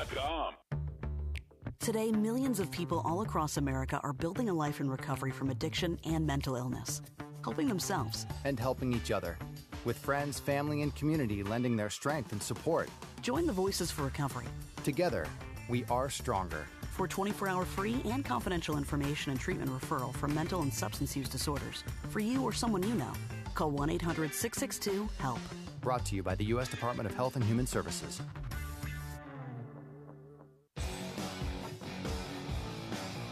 This is Aggieland's home for Aggie football, Aggie basketball, and Aggie baseball. The Zone 1150 AM and 93.7 FM. Plus online at RadioAggieland.com. This is KZNE College Station, Bryan. From WTAW, I'm Chelsea Reaper with a news update on the Zone. 2 Brazos County commissioners skipped the final meeting where this year's tax rate could have been set without it automatically decreasing by 6 cents. I'm just beyond disappointed. I'm disgusted that they're not here. Nancy Berry was one of the 3 commissioners attending yesterday's special meeting who commented on the continued absence of Russ Ford and Steve Aldrich. They're not here to vote, to do their constitutional duty that they were elected to do. County Tax Assessor Collector Christy Rowe hopes to have tax bills in the mail by Halloween, which is 2 to 4 weeks behind schedule. The Bryan City Council is told there is a waiting list from more than 40 people who want to park their private planes in a hangar at Coulter Field Airport. At this month's regular meeting, the council awarded a $164,000 contract to design 4 more hangars that would hold around 20 planes. Background information provided by city staff states this will accommodate business travelers flying small to medium executive aircraft in and out of Coulter. The design of one of the 4 hangar buildings will also include office space. The council also approved bringing back state money as a source for airport maintenance projects. The last 2 years, the city used federal pandemic grant money. This year, the city budgeting $50,000 and will receive an equal amount from the Texas Department of Transportation. Both items received unanimous council approval with no discussion before those votes. Bill Oliver, 1620 94.5 WTAW. The week after Texas A&M holds their first fall break, members of the Faculty Senate tell the university's new interim provost they support and oppose the additional days off. Interim Provost Alan Sams tells the Faculty Senate they're already talking about next year's fall break schedule. It is incredibly complicated to put something like this into a calendar. Sams also said there is a lot of other considerations in addition to what goes on in classrooms. For more news, go online to WTAW.com. I'm Chelsea Reaver on The Zone. Howdy, this is Steve Bledsoe, fighting TexAgs class of '83, with some exciting news. Verabank is now open with our new full-service location on Highway 6 in College Station. With personal bankers, business bankers, Verabank has everything you need in one convenient location. Come see for yourself where genuine banking is waiting for you, and you can bank on it. Visit Verabank.com today. That's VERA Bank.com. Verabank. Member FDIC, Equal Housing Lender. In today's tough economic climate, Bryan is in a strong financial position. As your current councilman for Single Member District 3, I have pursued responsible economic development for the city of Bryan. As mayor, I will help Bryan continue moving forward with the knowledge gained from my many years of service and experience. This is Bobby Gutierrez asking for your vote for Bryan Mayor starting October 24th or on Election Day, November 8th. Visit bobbyforbryan.com and keep Bryan moving forward. Political ad paid for by the Bobby Gutierrez campaign. Jason Bianski, treasurer. Good morning, sports fans. I'm Zach Taylor with your Aggie Sports Minute on the Zone. This Sports Minute is brought to you by Hilco Metal Roofing and Supply. Call 936-825-0500 or click HilcoSupply.com. Well, tomorrow will mark the 9th all-time meeting between Texas A&M football and South Carolina. The two teams were designated as cross-division rivals back in 2014 and have met every year since, with the Aggies taking every matchup so far. Tight end Max Wright. Going into the game against, for some reason, our guys get a little bit fired up, I guess. The Bonham Trophy's always fun to win. But it's just like any game in the SEC. They're a really good team, and so are most teams in the SEC West. You heard Max mention the oft-forgotten Bonham Trophy. The prize was created in honor of South Carolina alumnus and Alamo defender James Bonham and has been sitting in the Alamo's basement for the last several years. Kickoff is tomorrow at 6:30 p.m. The Zone Game Day Show, sponsored by TexAgs.com, gets underway at 3:30 right here on The Zone. A&M women's soccer kept its unbeaten streak alive last night, playing number 21 South Carolina to a 1-1 draw. Sophomore Quinn Cornog scored the lone goal for the Ags. Women's tennis kicks off the Texas A&M Fall Invitational today at the George P. Mitchell Tennis Center. Competition runs through Sunday. And Aggie men's and women's swimming and diving is in Austin this weekend for a double duel meet against Texas and Indiana. And that's been your Aggie Sports Minute, brought to you by Hokomata Roofing and Supply. On The Zone, I'm Zach Taylor. There's something special happening in College Station. Because there ain't a better place to go to school and play ball. We don't like it, we're coming on. Get used to it, all right?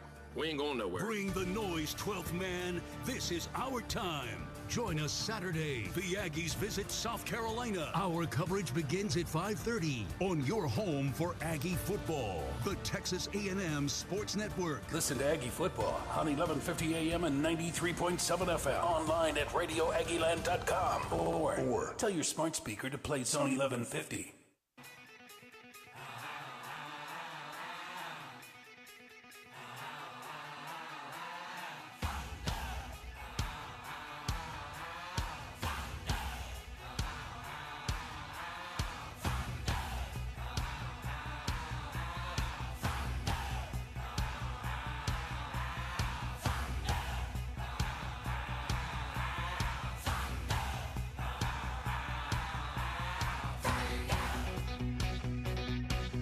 Welcome back in. It is TexAgs Radio, presented by David Gardner's Jewelers. We are here in the Rollo Insurance Studio. Appreciate everybody listening in. Billy Lucci should be joining us here momentarily, and we will get into his keys of the game and whatnot. And looking forward to chatting with Billy, trying to get the latest injury info if we can.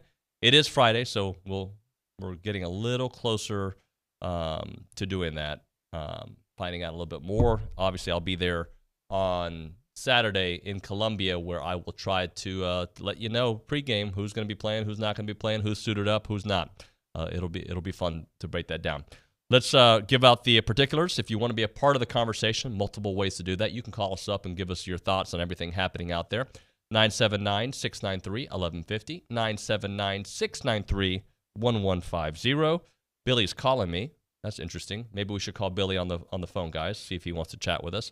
Or you can also text the show as well, 979-693-1150. That is the A&B text line, 979-693-1150. Let's go back to the News and Social Center. We've got Kennedy Cavan there, who's got a couple interesting thoughts on text. Yes. So Dale and Tabor said why playing Connor would be successful. To play Connor, Jimbo would have to limit the playbook. This would benefit an O-line that has the tools but often looks confused. Improved O-line play equals more yards for A-Chain and more time to pass. Look, I want to see two things can be true. I want Haynes to be healthy, and I want Haynes to be able to play. And I would much rather have a situation where, if I had my pick, Connor would have already played, obviously. And when the time is right, you take the leash off and let him roll. That's what I would like to do, but that's not where we are right now. If Haynes is ready to roll, let's go. Let's go, Haynes. Do your thing.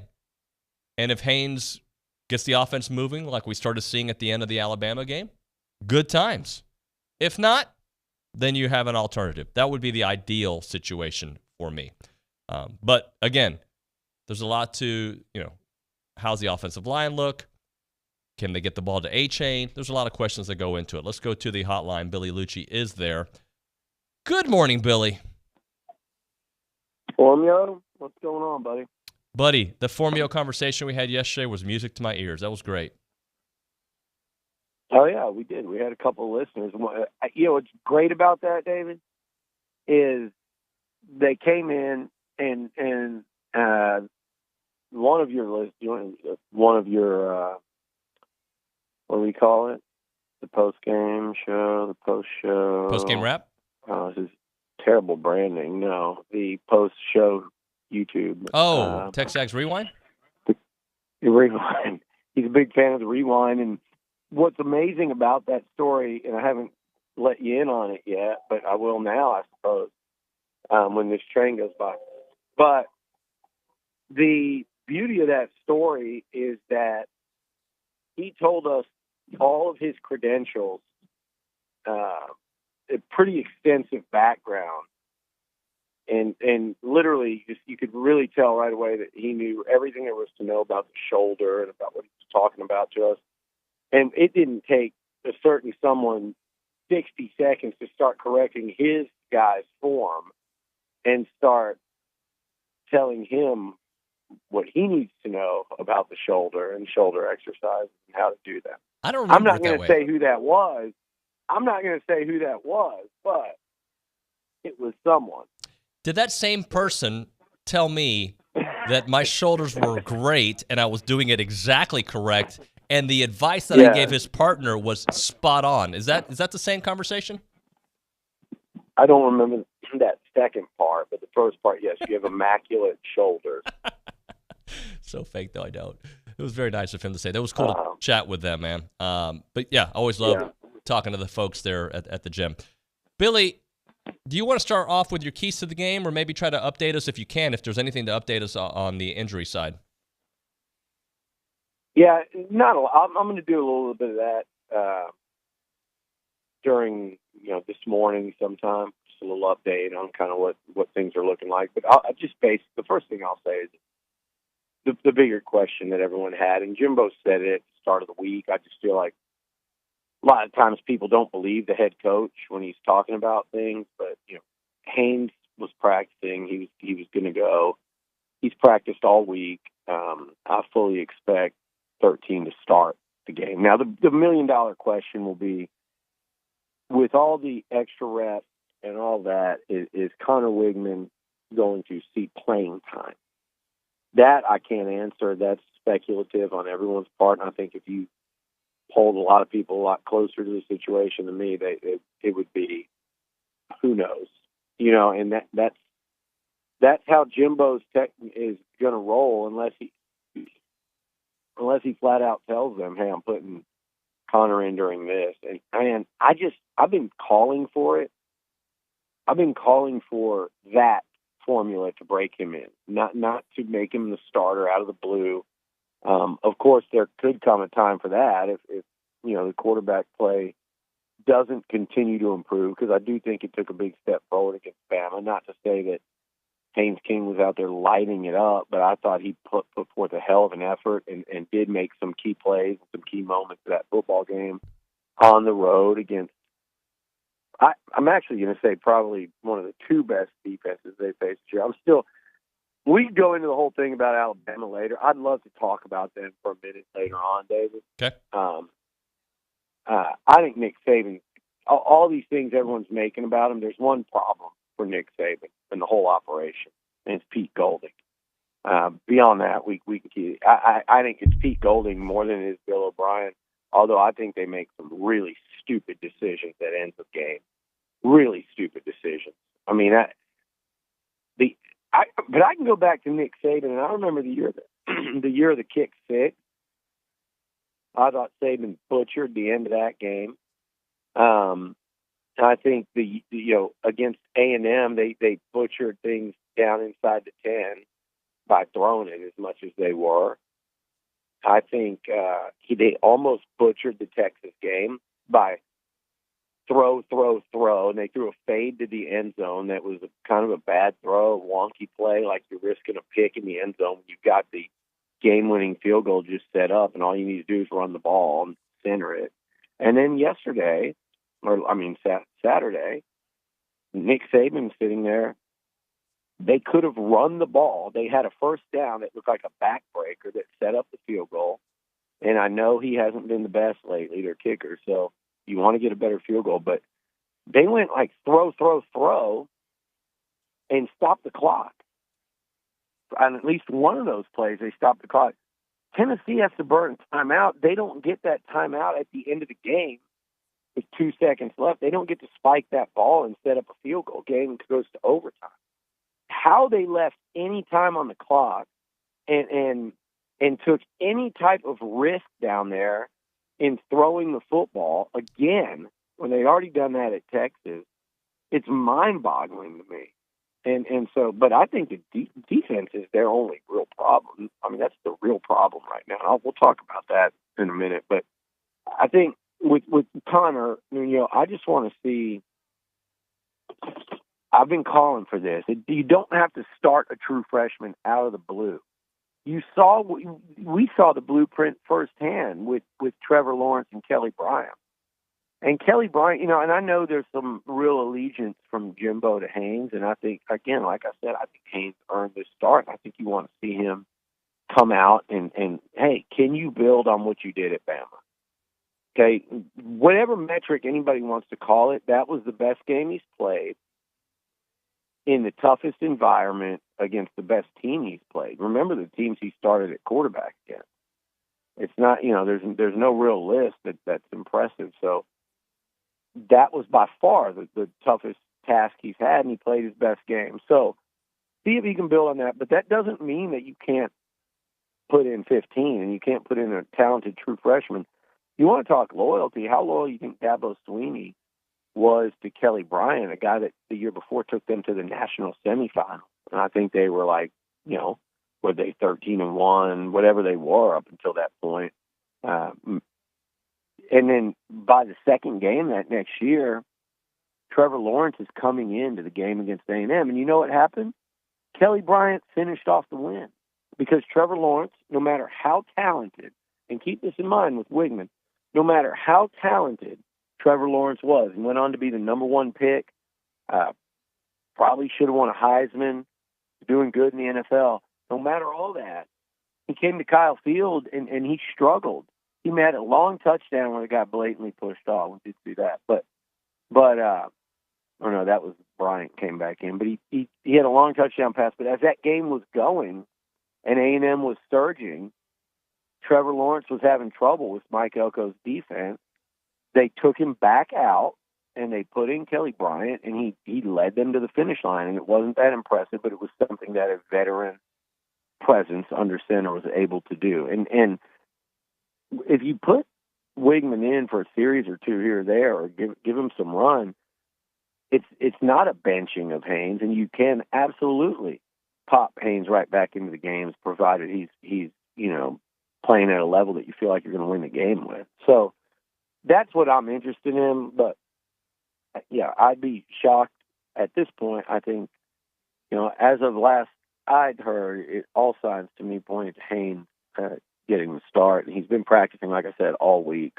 So that injury has not hampered him. And then as far as important guys coming back from injury, I'll leave it at that. Trey Zune and Tyreek Chappelle have practiced all week, and they're two guys that missed the Alabama game, and that was, I don't know how much different that game looks with Trey Zune at left tackle.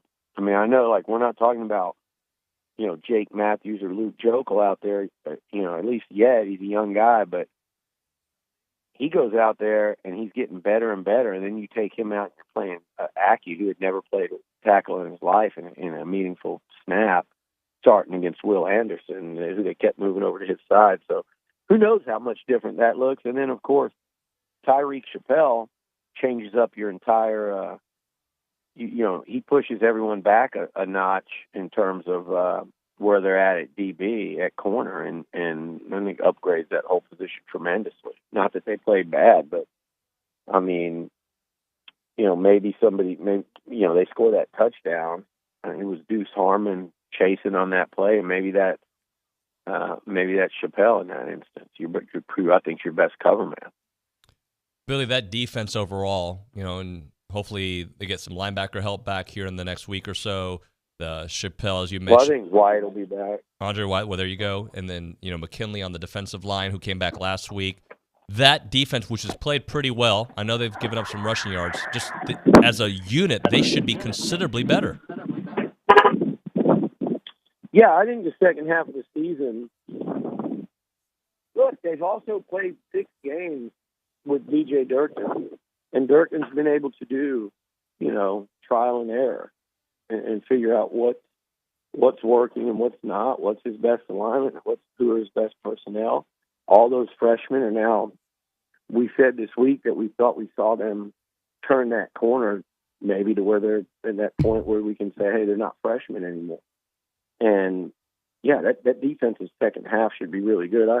I heard you guys on the fan show just ranting and raving. I would have thought we had the worst defense in the history of college football yesterday.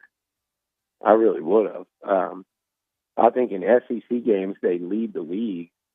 They lead the conference in, I forget the metric I posted yesterday, but it's one of the more important defensive metrics, and they're number one in the SEC in conference games. But keep in mind, those are conference games against Will Rogers, KJ Jefferson, and Alabama. I mean, without Bryce Young, it's still Alabama. So they're coming off a game where they forced 4 turnovers. Look, we all know that they have struggled against the run big time, but no one's saying that this is the best A&M defense they've seen. But it's a quality defense, and it's a quality defense in the first 6 games under a new coordinator. It's a quality defense where they're probably having to play extensively at least a half dozen true freshmen.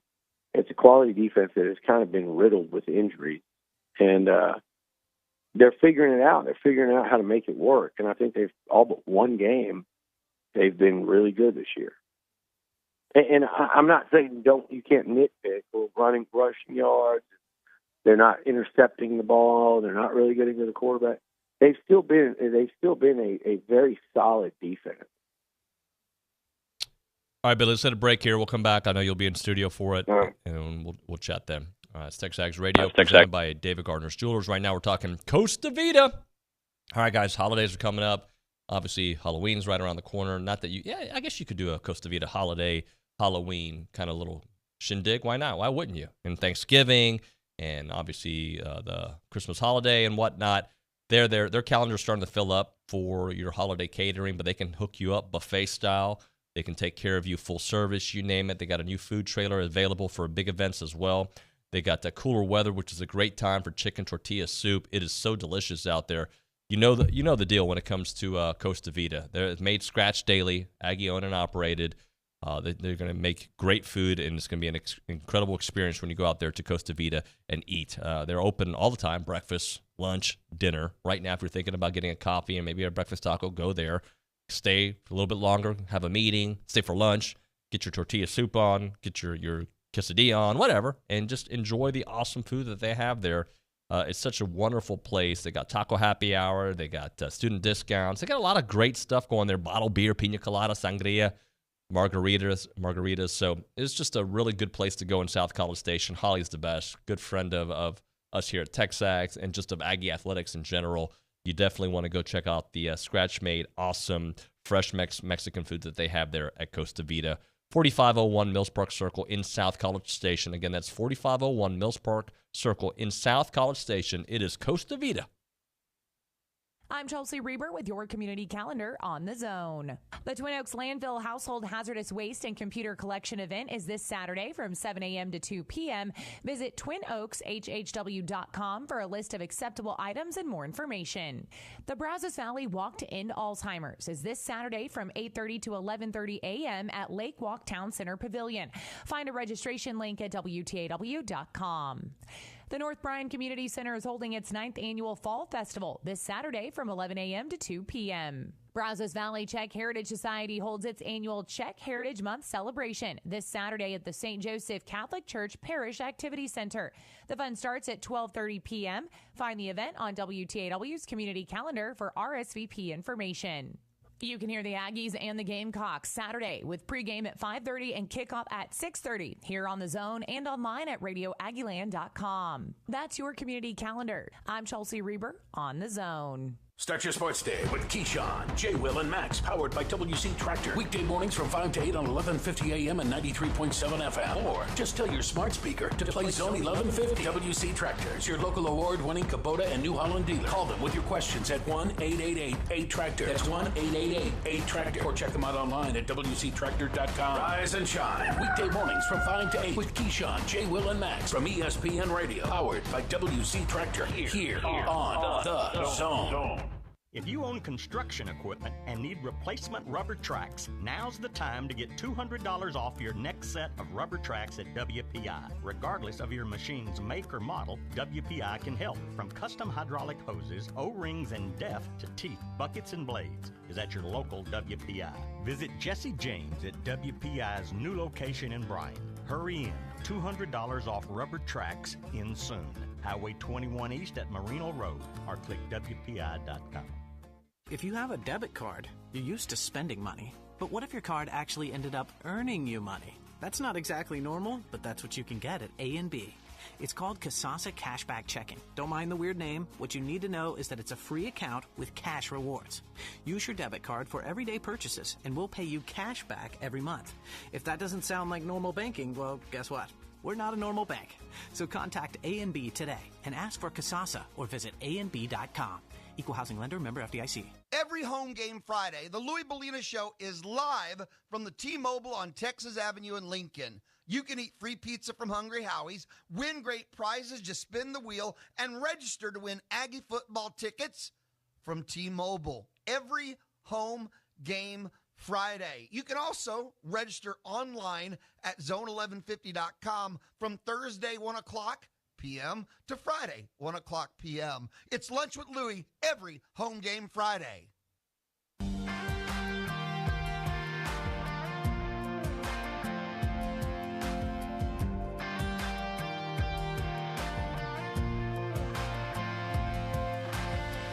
Hadn't had a good time since you know. TexAgs Radio presented by David Gardner's Jewelers here in the Rollo Insurance Studio. Billy is here in studio. Billy, you not in a gas station bathroom. It was when you walked through the Yeah, door. it was when I walked through the lobby. I noticed it too because I could start hearing like the feedback from you.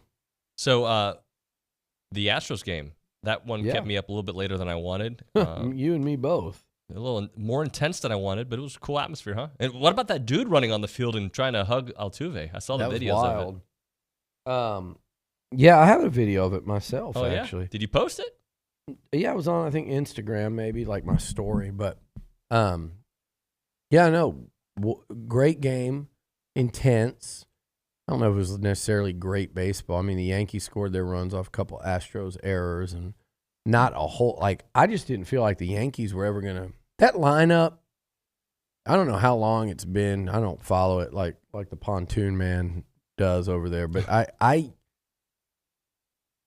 don't know how long has LeMahieu been out all year, or like I don't even know. He's been out a while. But that lineup, if you just put that name in there, looks and feels a hell of a lot. When I'm watching them, it's like there's only like Middle part of the lineup that you. that's it. Like not even the middle. Like 1 through Stanton, 4. Judge. Like 1 through 4. Whereas the Astros normally scare you down to about 8. Or 7. Now it's like and now 8 and 9, but now 8 and 9 are getting on base, and But not one. No, not one. Maybe this guy brought him some luck. Something needs to change. Maybe there. this guy brought him some luck. Like Granado said, he thinks the guy may have dropped off a buzzer with him when he ran out there. Did So Granado maybe- tweet that or yeah, something? so maybe now we'll start seeing the. I think Altuve. Yeah, he looks terrible. He looked like I don't portray myself as a baseball expert. But I am an expert on looking terrible at the plate, and that's what he looks like right now. He looks like he doesn't have a clue, but I still think even on the field, I still think that's just going to magically just go away. Game 3, Game 4, maybe it's the World Series, whenever. But I still think Altuve's got some magic in that bat in the postseason. Garrett Cole's going 3, right? He'll lose. You think so? Garrett Cole's going down because it's just karma. That's baseball karma. That's poetic justice. It's just. That stuff writes itself. It's already written. Well, look, the key was winning at home, and they did that. They won twice. That's all. I mean, 1-1 with Cole going, the series takes on a whole different look. Obviously, Judge gets a few more feet on that ball. Series takes on a lot different look. But they've won 5 games like that. I just love that atmosphere, and you know this. You've been to so many of them, and so many of our listeners do. That atmosphere at Minute Maid, I've been, a Houston sports fan, and I guess Dallas sports. I mean, it always peaks when you win a championship. The Rockets in 94, 95, the Mavs. What was that? 2012, 2011. I think. 2011. It always peaks with a championship, but maybe for Dallas, was it? When were their glory? Was it?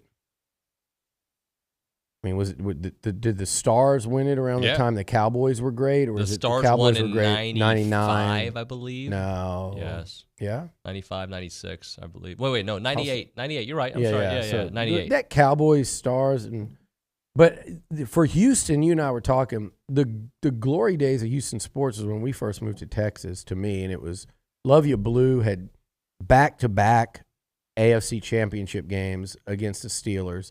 And you're talking dynasty Steelers. Yeah. That was like taking the Bill Belichick and Tom Brady to the brink 2 years in a row. One with a real controversial ending.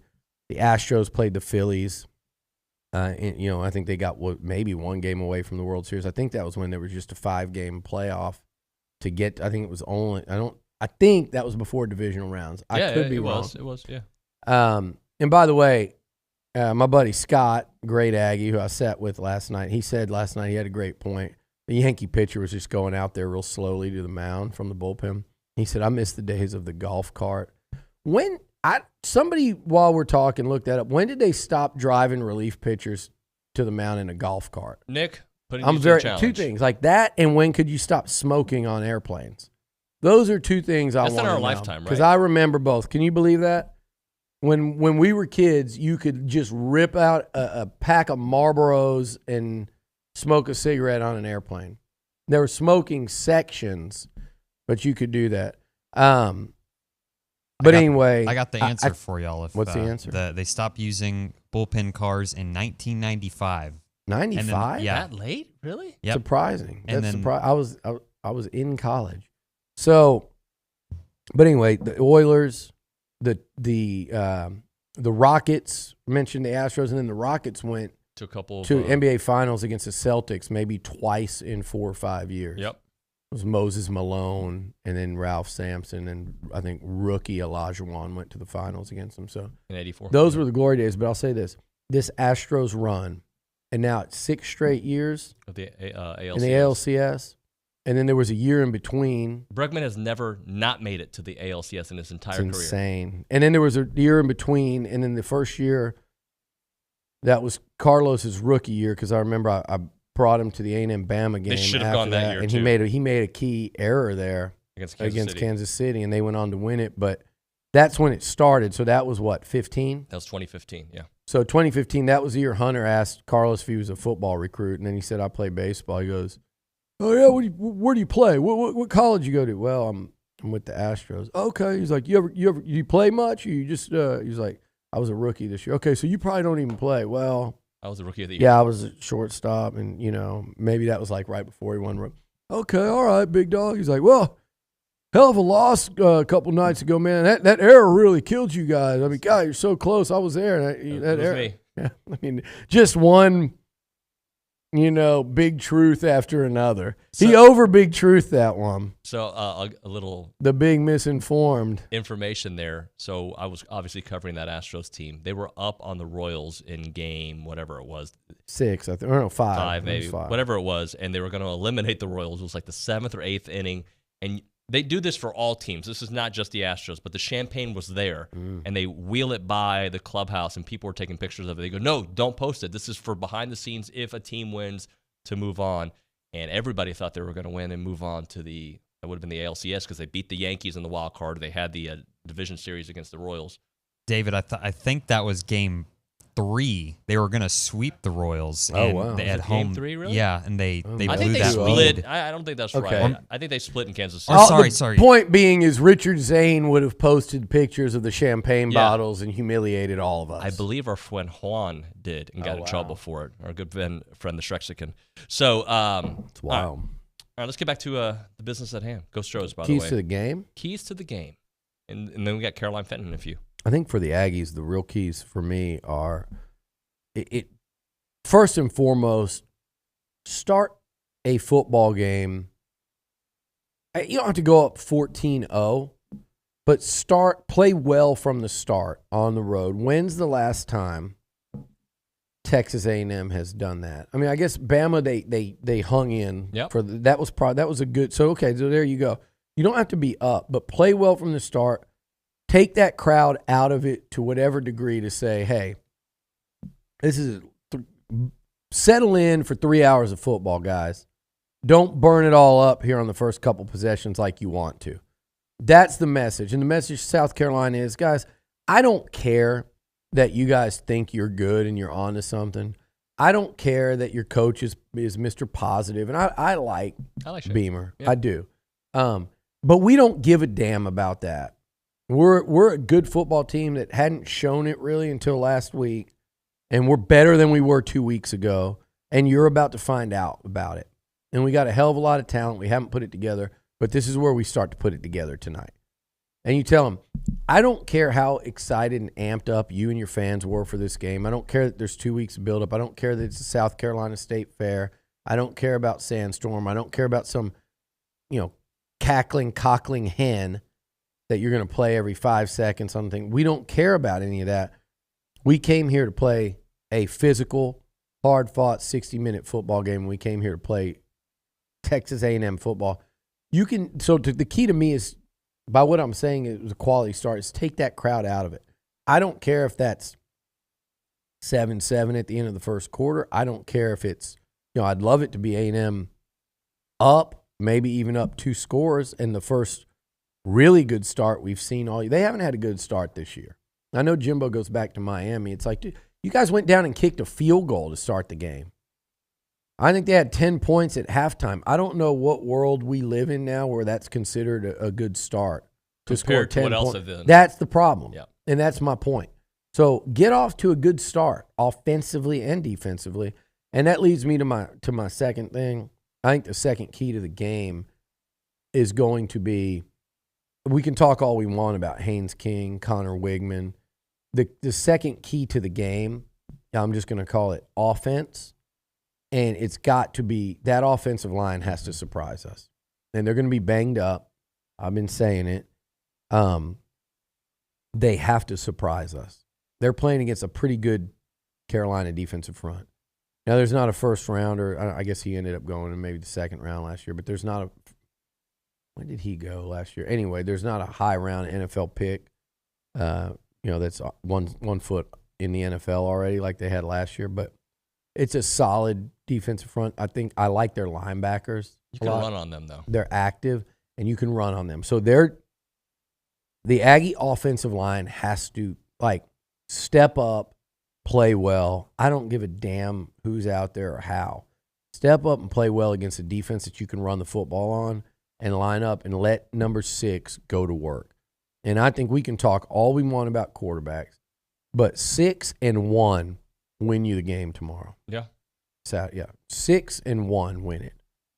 A-Chain, and you saw what Evan Stewart can do. South Carolina has a good secondary. They've got 8 interceptions this year. They've got a great corner. Attack them. Number 1 will go up and get it. Throw it to Evan. Let him make plays. Take vertical shots. Back off those safeties. Then watch what Devon A-Chain does. Then watch that stuff, all those crossers and stuff open up underneath. Watch Chris Marshall catch a pass on the run. Watch Moose Muhammad do work. But I think the key is establishing the run and getting that over-the-top stuff in to open up that middle of the field. And so that's the second one. And then my third one is defensively. We all know what it is. I said this is a good defense. It's not a great defense yet because they can't stop the run. You can't be great if you can't stop the run. This has the makings of down the road becoming a great defense. They could be a great defense even later this year. It has to start this weekend. If I'm South Carolina, I'm planning to run the ball.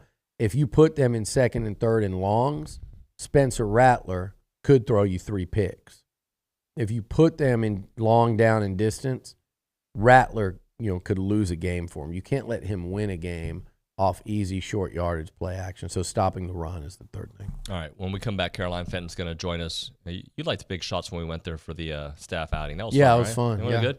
They got a great deal going on right now. 12-1-1. It's $12, $1, and $1 for every weekday for a limited time at Big Shots Golf Aggie Land. You get $12 tee boxes per hour, $1 wings, $1 draft beers. That is Monday through Thursday. That's all day. And today it's Friday. They still do it just until 5 p.m. So go get your golf on early. Swings, wings, and brews there at Big Shots Golf weekdays with the 12-1-1 deal. Remember, it's fun to play. I'm not a golfer. Everybody, hey, you play golf? No, I don't play golf. And if you saw me at Big Shots the other day, you'd be like, yeah, I know why you don't play golf. But it's still a great place to go eat and drink and watch games and watch the NLCS there tonight, watch the Aggies tomorrow. Book your tee box today at BigShotsGolf.com. 1 coupon per group per visit. It is $12 an hour. Applies to domestic drafts only. Cannot be applied to to-go orders. Cannot be combined with other offers. And other exclusions may apply. Expires on November the 11th of 2022. Remember, it is Big Shots Golf 12-1-1 deal.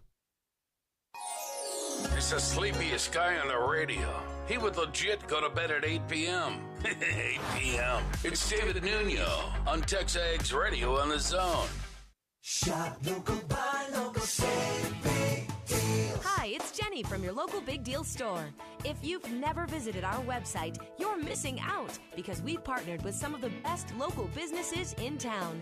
Dozens of gift certificates, all discounted, ready for you to buy today. Here are just a few of the businesses you'll find. Blue Baker, M&M Apparel, Camino's Mexican Cafe, Horseshoe Junction Family Fun Park, and Moe's Irish Pub. Shop and save now at AggielandBigDeals.com. Finding great candidates to hire can be like, well, trying to find a needle in a haystack, but not with ZipRecruiter. Its powerful technology actively finds and invites qualified candidates to apply to your job. So while other companies might deliver a lot of hay, ZipRecruiter finds you the needle in the haystack. See why 4 out of 5 employers who post a job on ZipRecruiter get a quality candidate within the first day. Try ZipRecruiter for free at ZipRecruiter.com/free. That's ZipRecruiter.com/free.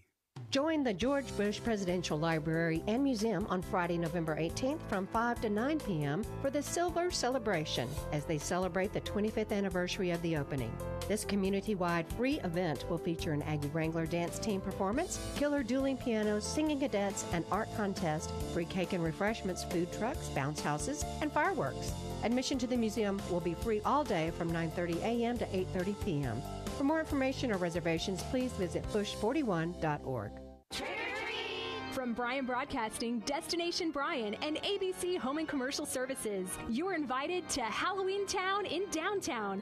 A fun, free, and safe trick-or-treating experience for the whole family. Join us in downtown Bryan on Friday, October 28th from 4 p.m. until candy runs out. There will be a photo booth sponsored by Brazos Valley Orthodontics, a costume contest sponsored by Smith Dairy Queens, and lots of candy stations for trick-or-treating. Special thanks to our treat sponsors, Multilingual Academy, Gold Star Barber Studios, Play Oasis, Vibes Salon Studio, and Greening Law Group.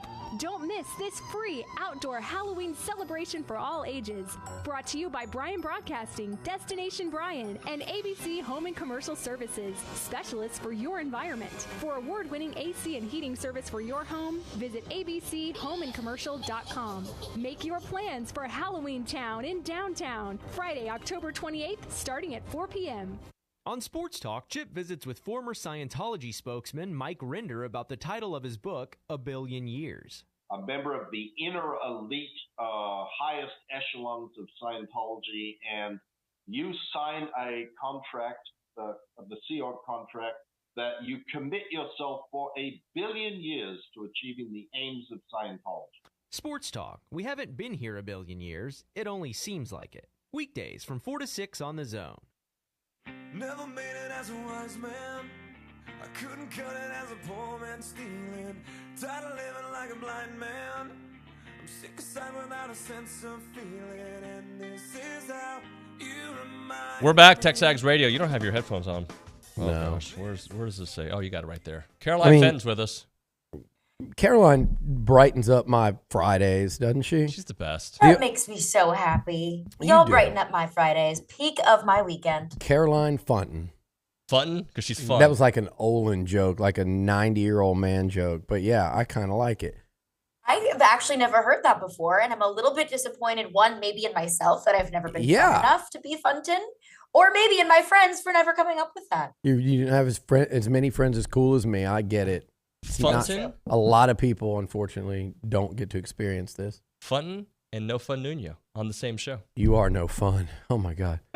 Caroline, you know what you don't know is he's about to write down his workout for the day, sets, reps, weights, weigh his grilled chicken breast. Boo! Boo. What you don't know is that he follows me around the gym. He goes, what are we going to do next? What's next? What's the next set? How many are we like doing? company.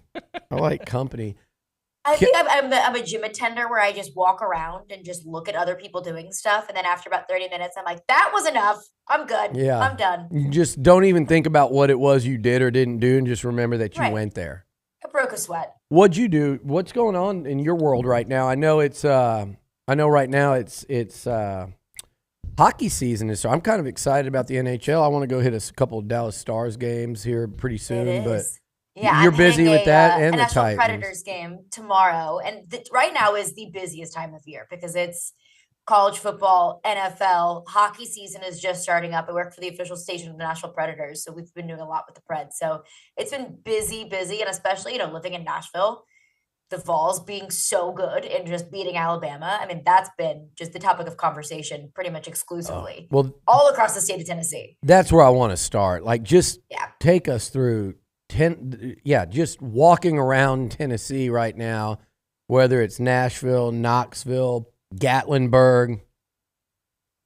You don't know anything about Gatlinburg. No. If anyone can name me a song that Gatlinburg's in before we're over, they win. I'm not going to Google something. Gold star for the day. Yeah, it's a gold star. So tell us about well, Tennessee's buzzing right now, and what were your thoughts on that game? Rightfully so, because they should be buzzing. Yeah. And this is the most, I grew up around Tennessee fans. My parents went to Tennessee. My entire family went to Tennessee. And Tennessee hasn't been good that I can remember. The early 2000s, that was really the last time that I think Tennessee fans had a good bit of hope. The 2016 season starting off 4-0 and then losing to South Carolina.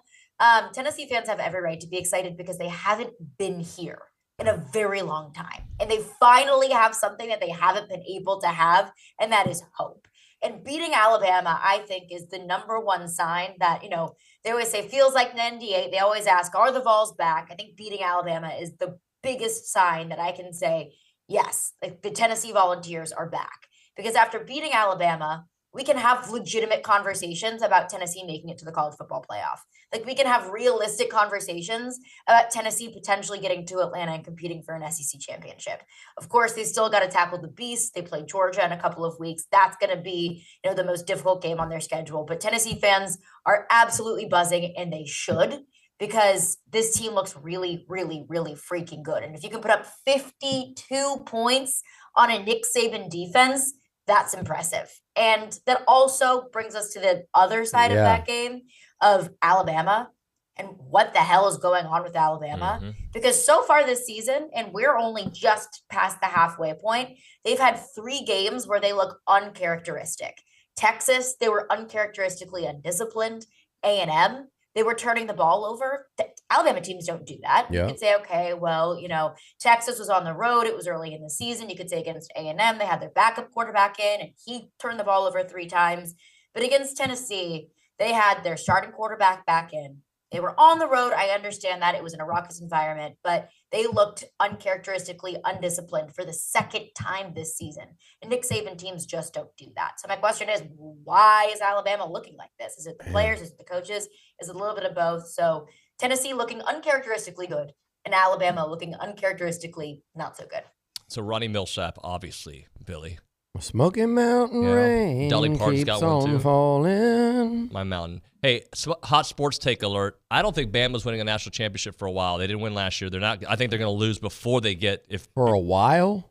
at least 3 years. They're not going to win next year either. Oh, All 3 years. I would agree with that. Yeah. You're saying last year, next year. If, if Bryce Young doesn't win a national championship, Bryce Young was the best player on the field against Tennessee, and I don't think it was very close. Yeah. It was If Bryce incredible. Young doesn't win a national championship, I think Alabama should be in jail for just gross mismanagement of one of the best quarterbacks that I've seen in a long time. Well, 2 people anyway. Bryce Young, so good. Bill O'Brien and Pete Golding. I think O'Brien will resolve himself because I actually think he'll get a head coaching job somewhere, and Nick Saban will probably pat him on the back and say, See ya. thank you. Go ahead. Thanks, but no thanks. But yeah, I'm going to.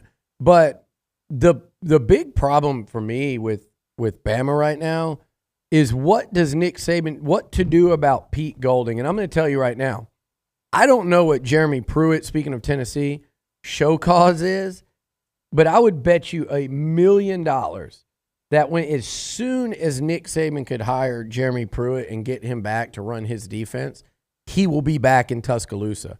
And I think it's that simple because Pete Golding, when you give up 52, and when Nick Saban goes on that radio show yesterday, Caroline, and he says, they got an I formation and our players didn't know what it was on the goal line. Oh, man, if there aren't more damning words, and if I'm Pete Golding, I'm dusting off that resume right there. He gave up 41 at Kyle Field to Zach Calzada in A&M last year. And I know there are some of those close games they played where they hung in there, but they got smoked by Georgia in that national title game defensively. They got, the LSU offense went in there to Tuscaloosa in 19 and put up what I'm sure you were either there or watching, almost 50. Right. Clemson's done it to him, and I don't know if that was Golding or not, but Pete Golding's defenses, I just think that is not, you said it, a Nick Saban defense. That is not a Nick Saban defense. They're losing recruits to A&M here and there. They're losing recruits to a lot of teams here and there, but they're losing a lot of them that are playing in Athens, Georgia. So that's the game, like you said, Tennessee, Georgia in a couple weeks has become the game of the year in the SEC, and it's fun. Frankly, it's fun. Caroline, let's talk LSU for a second. I know Ole Miss is undefeated. They could potentially come to Kyle Field next week, undefeated top 6-7 team in the country. I don't think they get through. I think in Baton Rouge it's too difficult, and LSU is playing better than I expected them at this point. What do you think about it? I'm very conflicted of how to feel about this game because I have so many questions on both sides. For LSU, they've been hot and cold and up and down, and the offense looks unstoppable like it did against Florida. And then the defense kind of takes a step back. The defense looks unstoppable. The offense can't get anything moving. It's really like a roller coaster of emotions with LSU. So it depends on what LSU offense we see, which Jaden Daniels we see on Saturday. Is he over 400 yards of offense and 6 touchdowns like he was against Florida, or was it 80 passing yards against Auburn? Yeah. I don't know what we're going to see from Jaden Daniels on Saturday. And my questions about Ole Miss haven't been very battle-tested so far this season. I mean, they barely squeaked by Tulsa.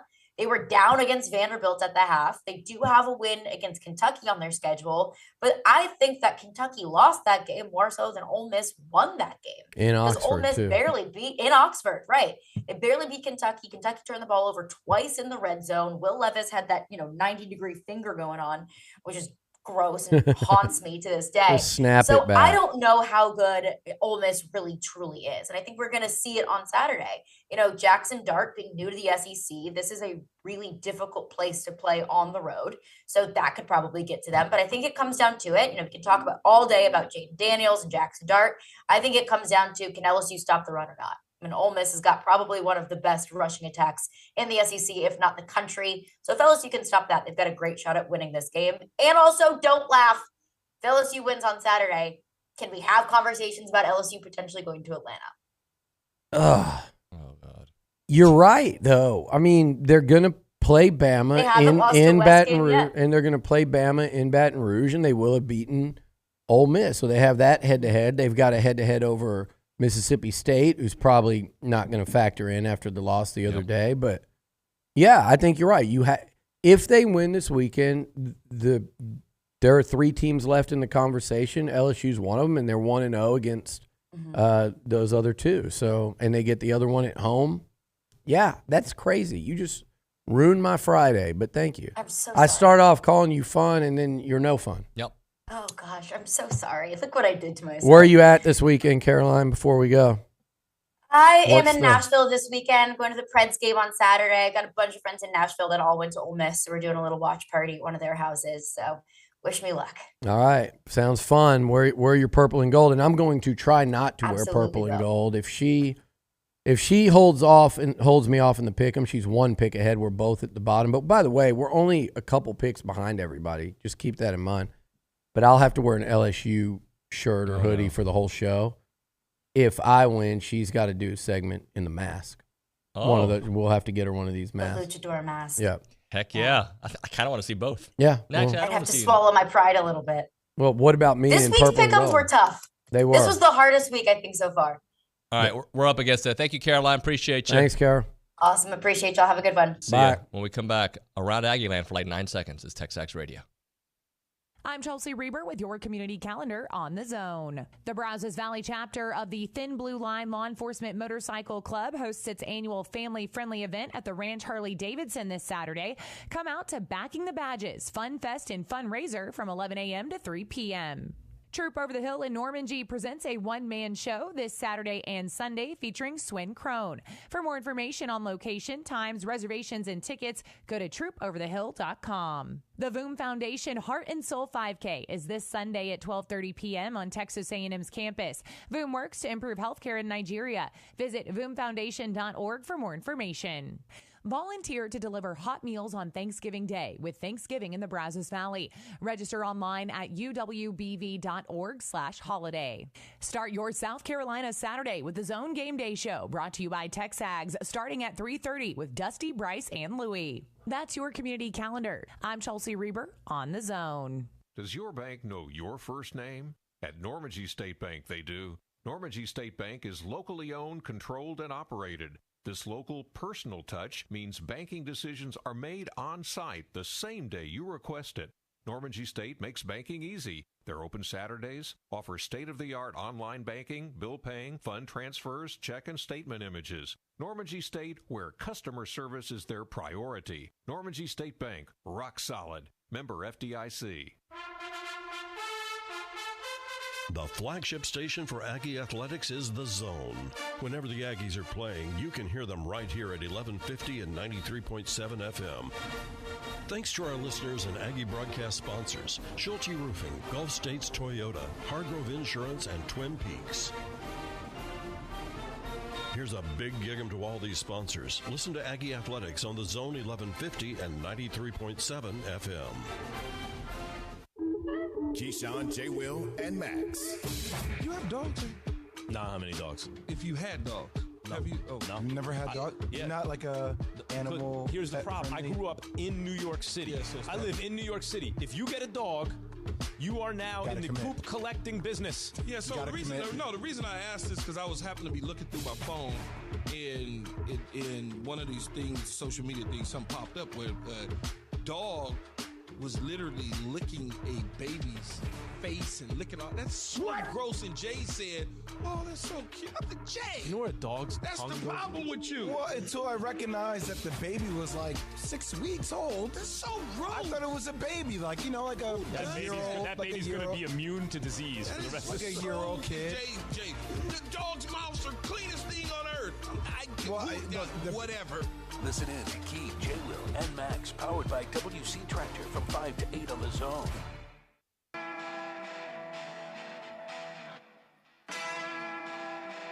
We the best music. Rain keeps on falling. Sorry. Around Aggie Land. Yeah. Presented by Normandy State Bank. Normandy State Bank, rock solid banking. Website, normandystatebank.com. All right. Kay Nagley, welcome to the show. Good morning, guys. We're having a time back here. I'm going to make this quick because I don't have a lot of time. So first of all, Texas A&M concludes its 6-week road trip on Saturday night when the Aggies return to the field to face South Carolina Gamecocks at Williams-Brice Stadium. The official kickoff is at 6:39 p.m. You can see that game on the SEC Network. Volleyball, Texas A&M volleyball will be playing matches on Saturday and Sunday at 2 p.m. So if you were in the College Station area, make sure you head out to see the women face Kentucky after this weekend. And then finally, the women's tennis team is set to host the Texas A&M Fall Invitational Friday through Sunday at the Mitchell Tennis Center. The Aggies will be joined on the courts by Arkansas, Rice, SMU, Texas Tech, and Utah. Excellent stuff, Kay. Appreciate you doing the fastest around Aggieland. Is it the fastest we've ever done? That's not the fastest I've ever done. Absolutely not. I've spit out some facts in no time before, but got it done. So You got it done. When we come back, it is the final countdown with Steve McKinney and Seth McKinney, with Billy Lucci, and I'll be your host for that, or your moderator, if you will. That's coming up next on TexAgs Radio.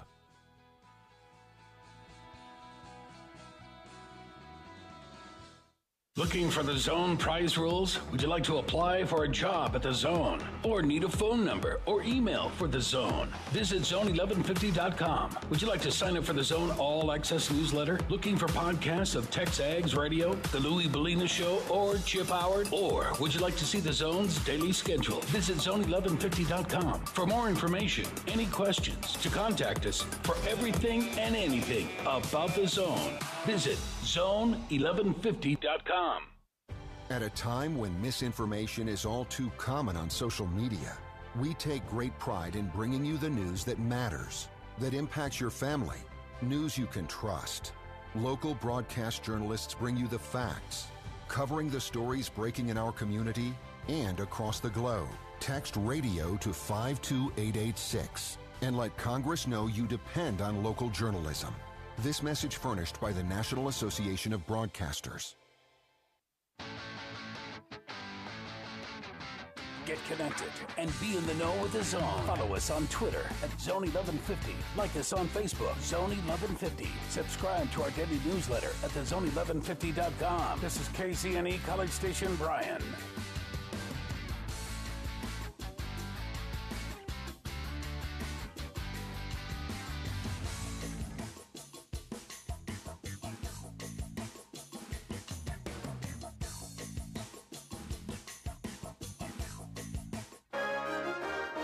From WTAW, I'm Chelsea Reaper with a news update on the Zone. Two Brazos County commissioners skipped the final meeting where this year's tax rate could have been set without it automatically decreasing by 6 cents. I'm just beyond disappointed. I'm disgusted that they're not here. Nancy Berry was one of the three commissioners attending yesterday's special meeting who commented on the continued absence of Russ Ford and Steve Aldrich. They're not here to vote, to do their constitutional duty that they were elected to do. County Tax Assessor Collector Christy Rowe hopes to have tax bills in the mail by Halloween, which is 2 to 4 weeks behind schedule.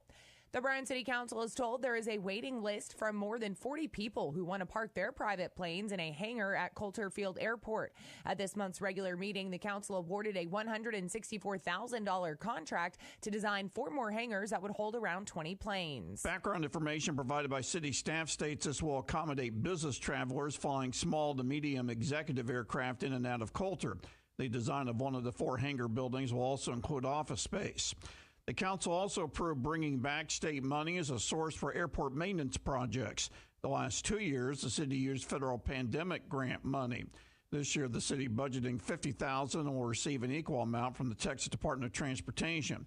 Both items received unanimous council approval with no discussion before those votes. Bill Oliver, 1620 94.5 WTAW. The week after Texas A&M holds their first fall break, members of the Faculty Senate tell the university's new interim provost they support and oppose the additional days off.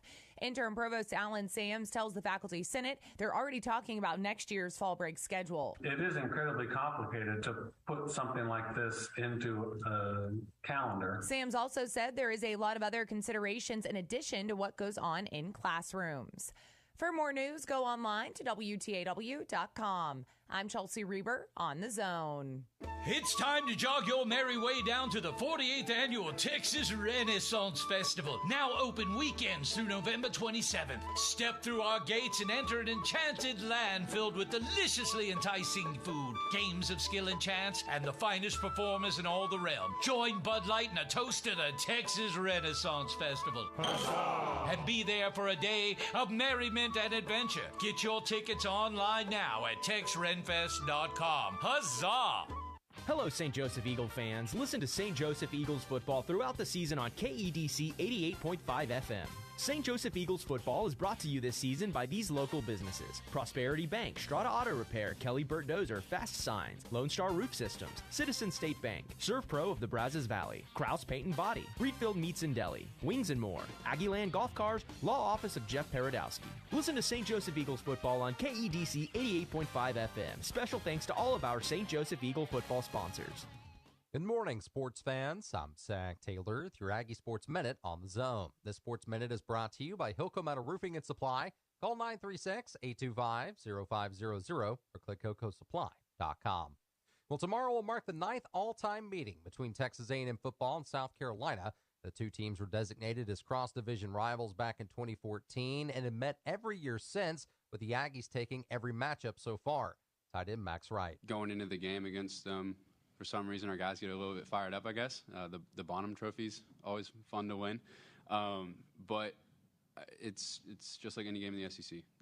They're a really good team, and so are most teams in the SEC West. You heard Max mention the oft-forgotten Bonham Trophy. The prize was created in honor of South Carolina alumnus and Alamo defender James Bonham and has been sitting in the Alamo's basement for the last several years. Kickoff is tomorrow at 6:30 p.m. The Zone Game Day Show, sponsored by TexAgs.com, gets underway at 3:30 right here on The Zone. A&M women's soccer kept its unbeaten streak alive last night, playing number 21 South Carolina to a 1-1 draw. Sophomore Quinn Cornog scored the lone goal for the Ags. Women's tennis kicks off the Texas A&M Fall Invitational today at the George P. Mitchell Tennis Center. Competition runs through Sunday. And Aggie men's and women's swimming and diving is in Austin this weekend for a double duel meet against Texas and Indiana. And that's been your Aggie Sports Minute, brought to you by Hoco Metal Roofing and Supply. On The Zone, I'm Zach Taylor. There's something special happening in College Station. Because there ain't a better place to go to school and play ball. We don't like it, we're coming on. Get used to it, all right? We ain't going nowhere. Bring the noise, 12th man. This is our time. Join us Saturday. The Aggies visit South Carolina. Our coverage begins at 5:30 on your home for Aggie football. The Texas A&M Sports Network. Listen to Aggie football on 1150 AM and 93.7 FM. Online at radioaggieland.com. Or tell your smart speaker to play Zone 1150.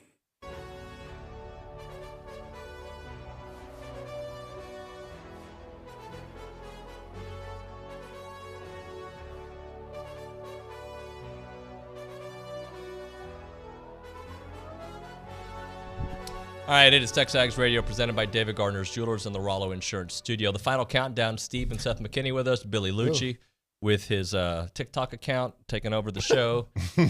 So, Billy's on TikTok now? I'm assuming. I'm ready. There's to one dance. person at this desk that wore an earring. No, there's two.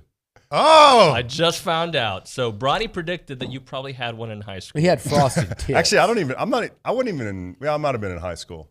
My freshman Don't tell year. me you had one at Centerville. Centerville. Wow. I did the Centerville. Tough country. Yeah, tough country. Tough Centerville country Young earring. country. I had it for all of about a week. Cool country. I was hiding it from my dad Me for too, the first 3 or 4 days, and then he finally found it. I remember he put a this. stop to that. Yes. Yeah, he's like, I get remember. that crap out of here. It was probably Joe Langley. You know what it was? Really. They did not hey, like let's it. ride, sneak down to Post Oak Mall down there in College Station and get our ears pierced. 100%. Post Oak Mall is where it happened. That's at Claire's. definitely where it I went don't know if down. it was Claire's or Dillard's or one of those places, but Or it the happened. piercing pagoda. One Yeah, of those that's things. where it was, a I mean, piercing How do you know about a piercing pagoda? They're everywhere. Well, They're you like have in daughters. every mall in the world. So poor choice by me. No, Nuño, I heard you talking the other day. I never had an ear pierce. I'm not a hype beast. I don't get, other than the capri pants that were given to me by a girl. I had to wear them. Had to wear them. Candace got them for me. Shows up acting like nothing Had is to wrong. wear it. If my wife I gives me did. capri I walked pants, in. I I'm not walked wearing in them. like. Why would you make the fun of audacity this? to walk in with 3/4 length shorts on and us not make fun of expect nothing The to be said about it. unmitigated gall. Yeah. See, now you know, like. You didn't have it, okay, but your friends probably did. What? Earrings. Yeah, people in Kempner, a lot of people. Yeah, it was a it was. thing. I'll give you that. It was in style. First of all, I don't know what my dad would have done. I mean, that might have been grounds for an actual ass kicking. I don't think so, but it would have been like something close. It would be humiliation. But my cousins had them. Yeah. Chubby and the crew in New York, they had them. How long did you rock an earring? A year. A year? You went a whole year with but one? my parents Wow. didn't catch me until towards the end. You went a whole year without being caught. So wearing an I told earring. the story yesterday. I cut the end of a broom. Okay. Oh no. Brand new A broom. broom. A Okay. broom, right? So it Already looks like sounds skin. bad. Went Put it through the surgical hole. on it. And my dad never saw it. Mom never Yeah. saw it. I see you could get away with I've that. got That's is crazy it, for a Steve, year, though. Is it this year or that one? I have a It's the left ear. Yeah, it's the other one. The other I was just looking at earlobes. Left, and I yeah, see I have it. a freckle right there No, on the the other earlobe. one. So for my whole life, people randomly once every couple years, so like, you have your ear pierced? Mm-hmm. No, there's a freckle. It's right Did you there. have a beeper? No, you know when I had a beeper, and you might remember this. I had a beeper when I first took over from Doug Walker, who's here now at A&M. When I I say here now because he's been all over Notre Dame, Miami, Alabama. We need to get him on the show, by the way. Do that. You talk about some stories, work. But not only does he have maroon and white TexAgs stories, he's got – remember when they dropped that computer off at my desk? Yeah. And then when Pete Schulte, family friend, ran 93Q at the time, remember the Q Zoo in the morning. He bought it from the people that own True Orange and the Maroon and White Report Longhorn Group.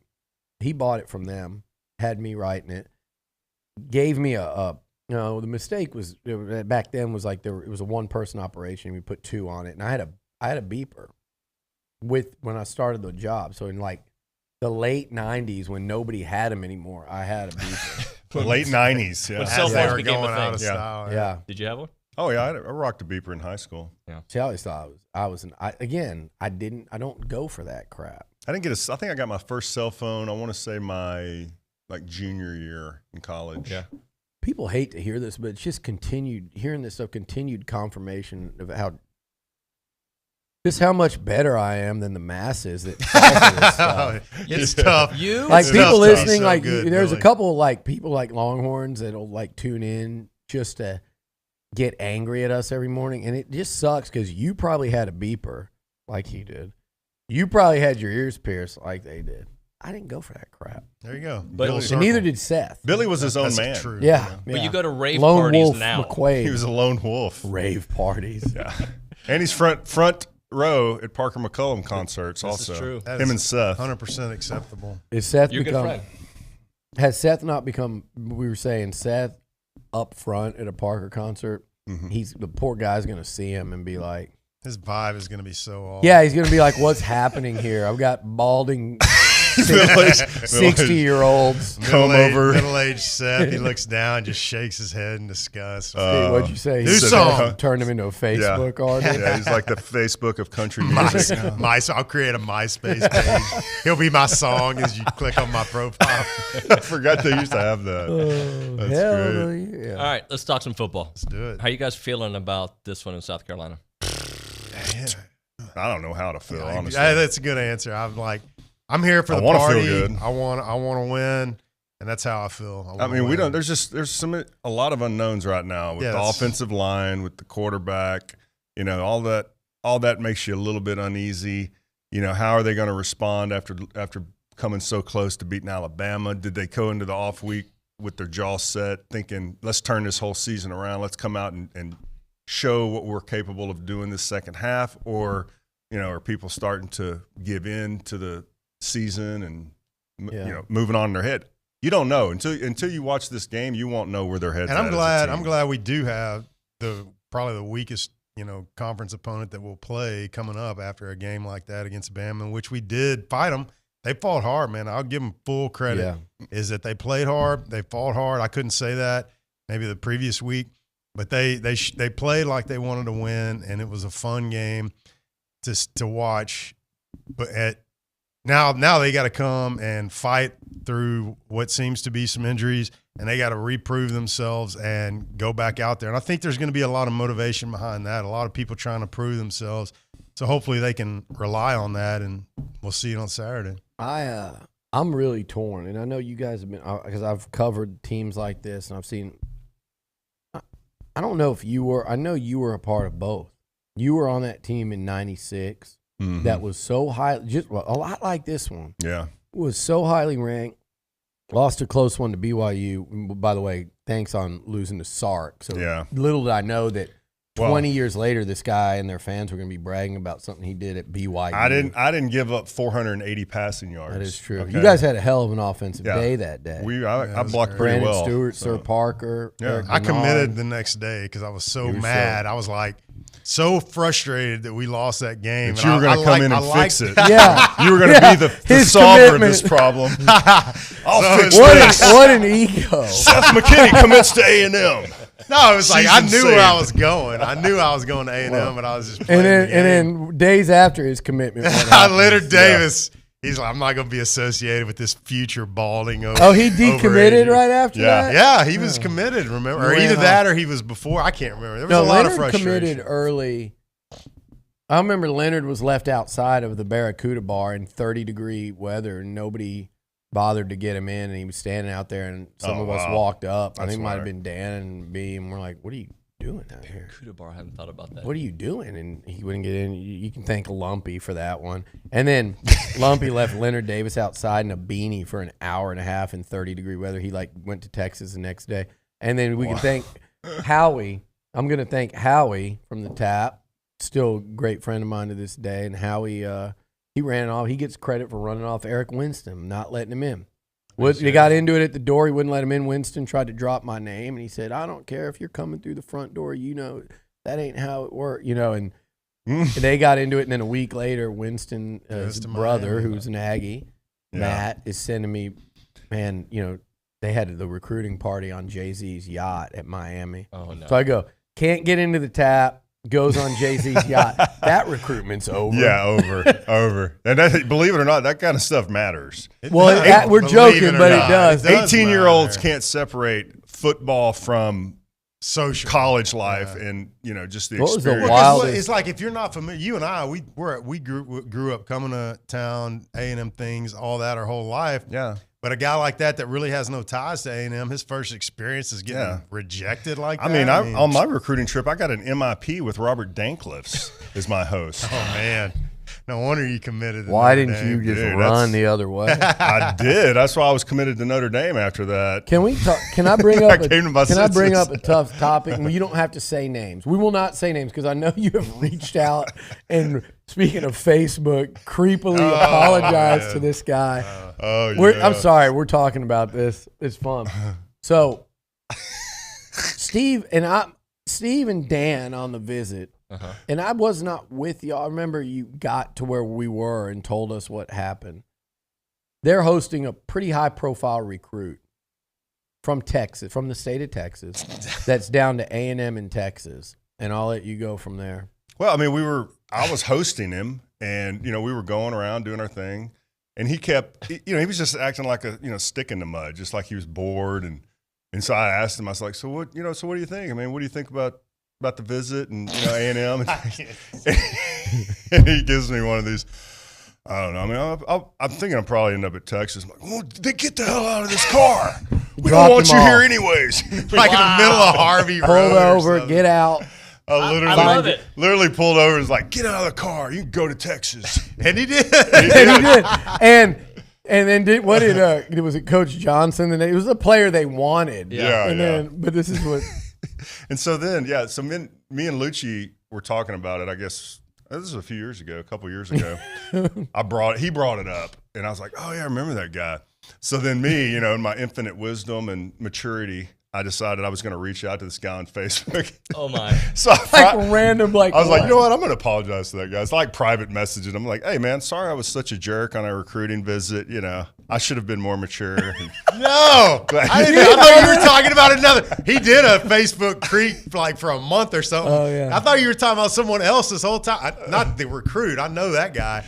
I didn't know you did it. So anyway, but I'm going to say this. Aggie fans sitting there listening, and I think Longhorn fans should appreciate that too, is like, that's the rivalry, not this crap. Like, to me, a guy's gonna transfer, or the Oklahoma State guy, hey, I'm going to stop playing my senior year the day before we play a huge conference game against Texas, and I'm going to go focus on the draft. And everyone, I get everybody has their thing. I get it. But, I mean, I don't know what the cutoff is, but at some point, let's stop patting guys on the back that are screwing you as a teammate, as a friend, and just say, like, I don't. It means something, man. You don't want to play here, or you want to talk about out loud on Twitter and everything and make it sound like you might transfer. You're complaining about the offense. I'm going to whip your ass in the locker room. And you're going to do all this, and you don't want to walk into our locker room the next day because there's about 8 or 9 guys that really do care. And you're going to be met with some fists, or you're going to be shoved up your back against the locker with everyone to see you're going to get punked. Those days are gone. I know, right? Across college football. They are. It's a sad and really reality. Across sports. And y'all know that better than me and him know it. Y'all know it better than most. Those days are gone, and I think it's unfortunate. That's because sad. God forbid you should play a sport where there are, alphas who care. and who do give a damn. And I mean, look, you don't think there's some Astros like that? If somebody would stray in that locker room and somebody wasn't doing things right, you don't think they'd be checked? Mm-hmm. That's what champions do. And nowadays, there isn't enough of that. And there's a big not difference. Enough buy-in, man. I mean, and it's like you said. Like I could sit up here and speaking of old men, we could act like old men and not acknowledge the reality. Yeah. But I'll just say this: it sucks that is the reality. Is that there's no one in locker rooms throughout America who are like, I'm an Aggie. What are you going to do? Why are you even talking about this? Yeah. I don't care if we go 0-10. Next year, I'm going to go out and try to go 10-0. I mean, there's nobody talking like that. Well, there's also man. the difference in how you recruit these teams nowadays. Think about it. When we played, 90% of at least of your roster was from Texas. Yeah. And they grew up either watching A&M, watching UT, or both. Yeah. And they chose to come to A&M.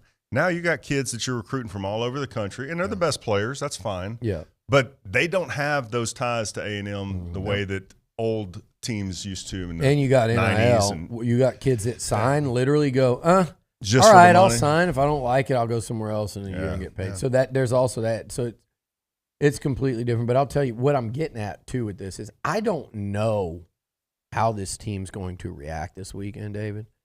I genuinely don't know because I saw that Mississippi State game. It didn't look like they quit. It looked like frustration. They got very frustrated. Bad mistakes. Kind of an immaturity Yep. showed up, a lack of kind of championship mettle. But I saw them battle back from 14 down in Jerry World, and I saw them say, damn it, we don't want our season to go down like this. I saw them bounce back from App State. Not that Miami's good, but they came out and played a tough, hard-ass game in front of the home fans. I saw what you're talking about, what they showed at Bama. And I actually think the veterans need to step up and say, we do care about this. And will those freshmen be – I think what the real X factor here could be these freshmen to be energized by what they did and very encouraged and excited to get back out on the football field after what they played showed. a huge role, man. Like if I'm Evan Stewart, Chris Marshall, Donovan Green, all those guys on defense, Cam Dewberry, I'm going, God, I can't wait to go play again. Right. Can't wait to go make some plays. I was doing it Have against some pride. Have some A&M pride. You should be excited. Anytime you lose a game, you can't wait to get back on that field. Yeah. And I think a lot of that, everybody's talking. And look, you guys know what I think about Connor Wegman. But I think it'll be really interesting to see Haynes King this week from the standpoint of, he's got to be feeling like I'm seeing what's happening. I was out and him trying to go last week tells you how much he doesn't want to relinquish this. And, Sure. Connor's practicing. He's really Wally Pipp talented. treatment. Yeah, and he played his best game in Tuscaloosa.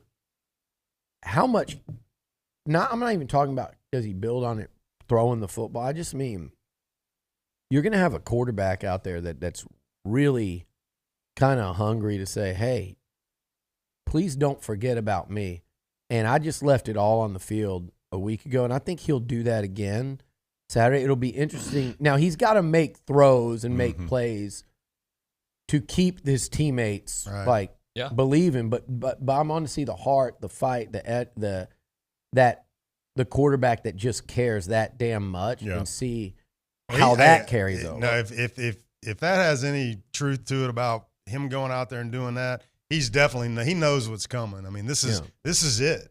Like he knows this is like my last chance. If he goes out and does great, I mean, he's just going to have more opportunities. Yeah. But at the first sign of weakness, he may never see the field again, right?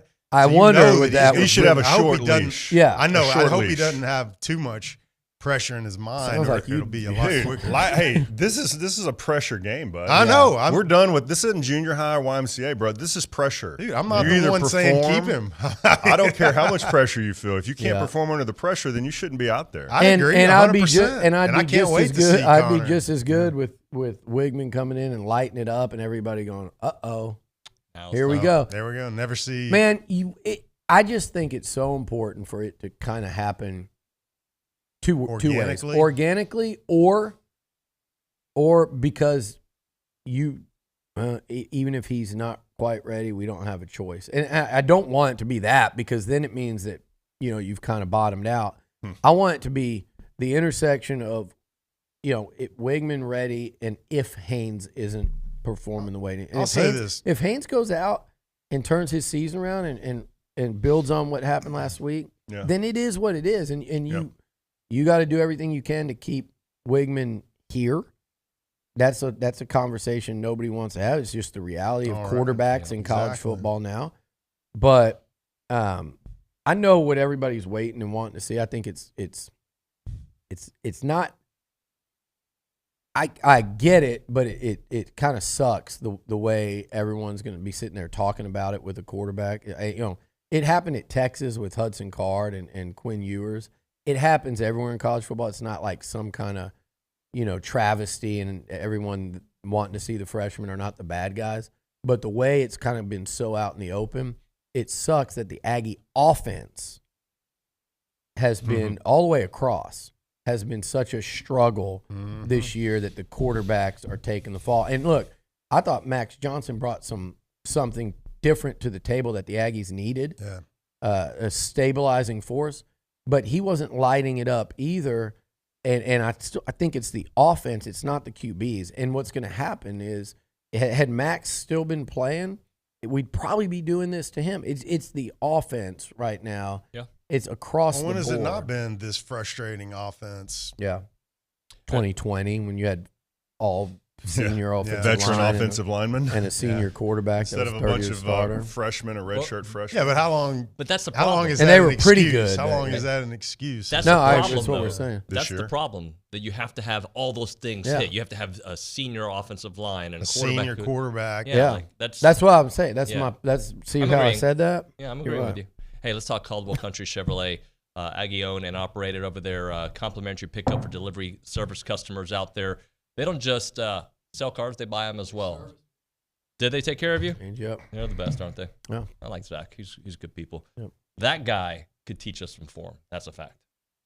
I do need to get new plates. I got pulled over last night, and every time I get pulled over, they think I have a stolen car. No problem. No, it's not stolen. Bit of a problem.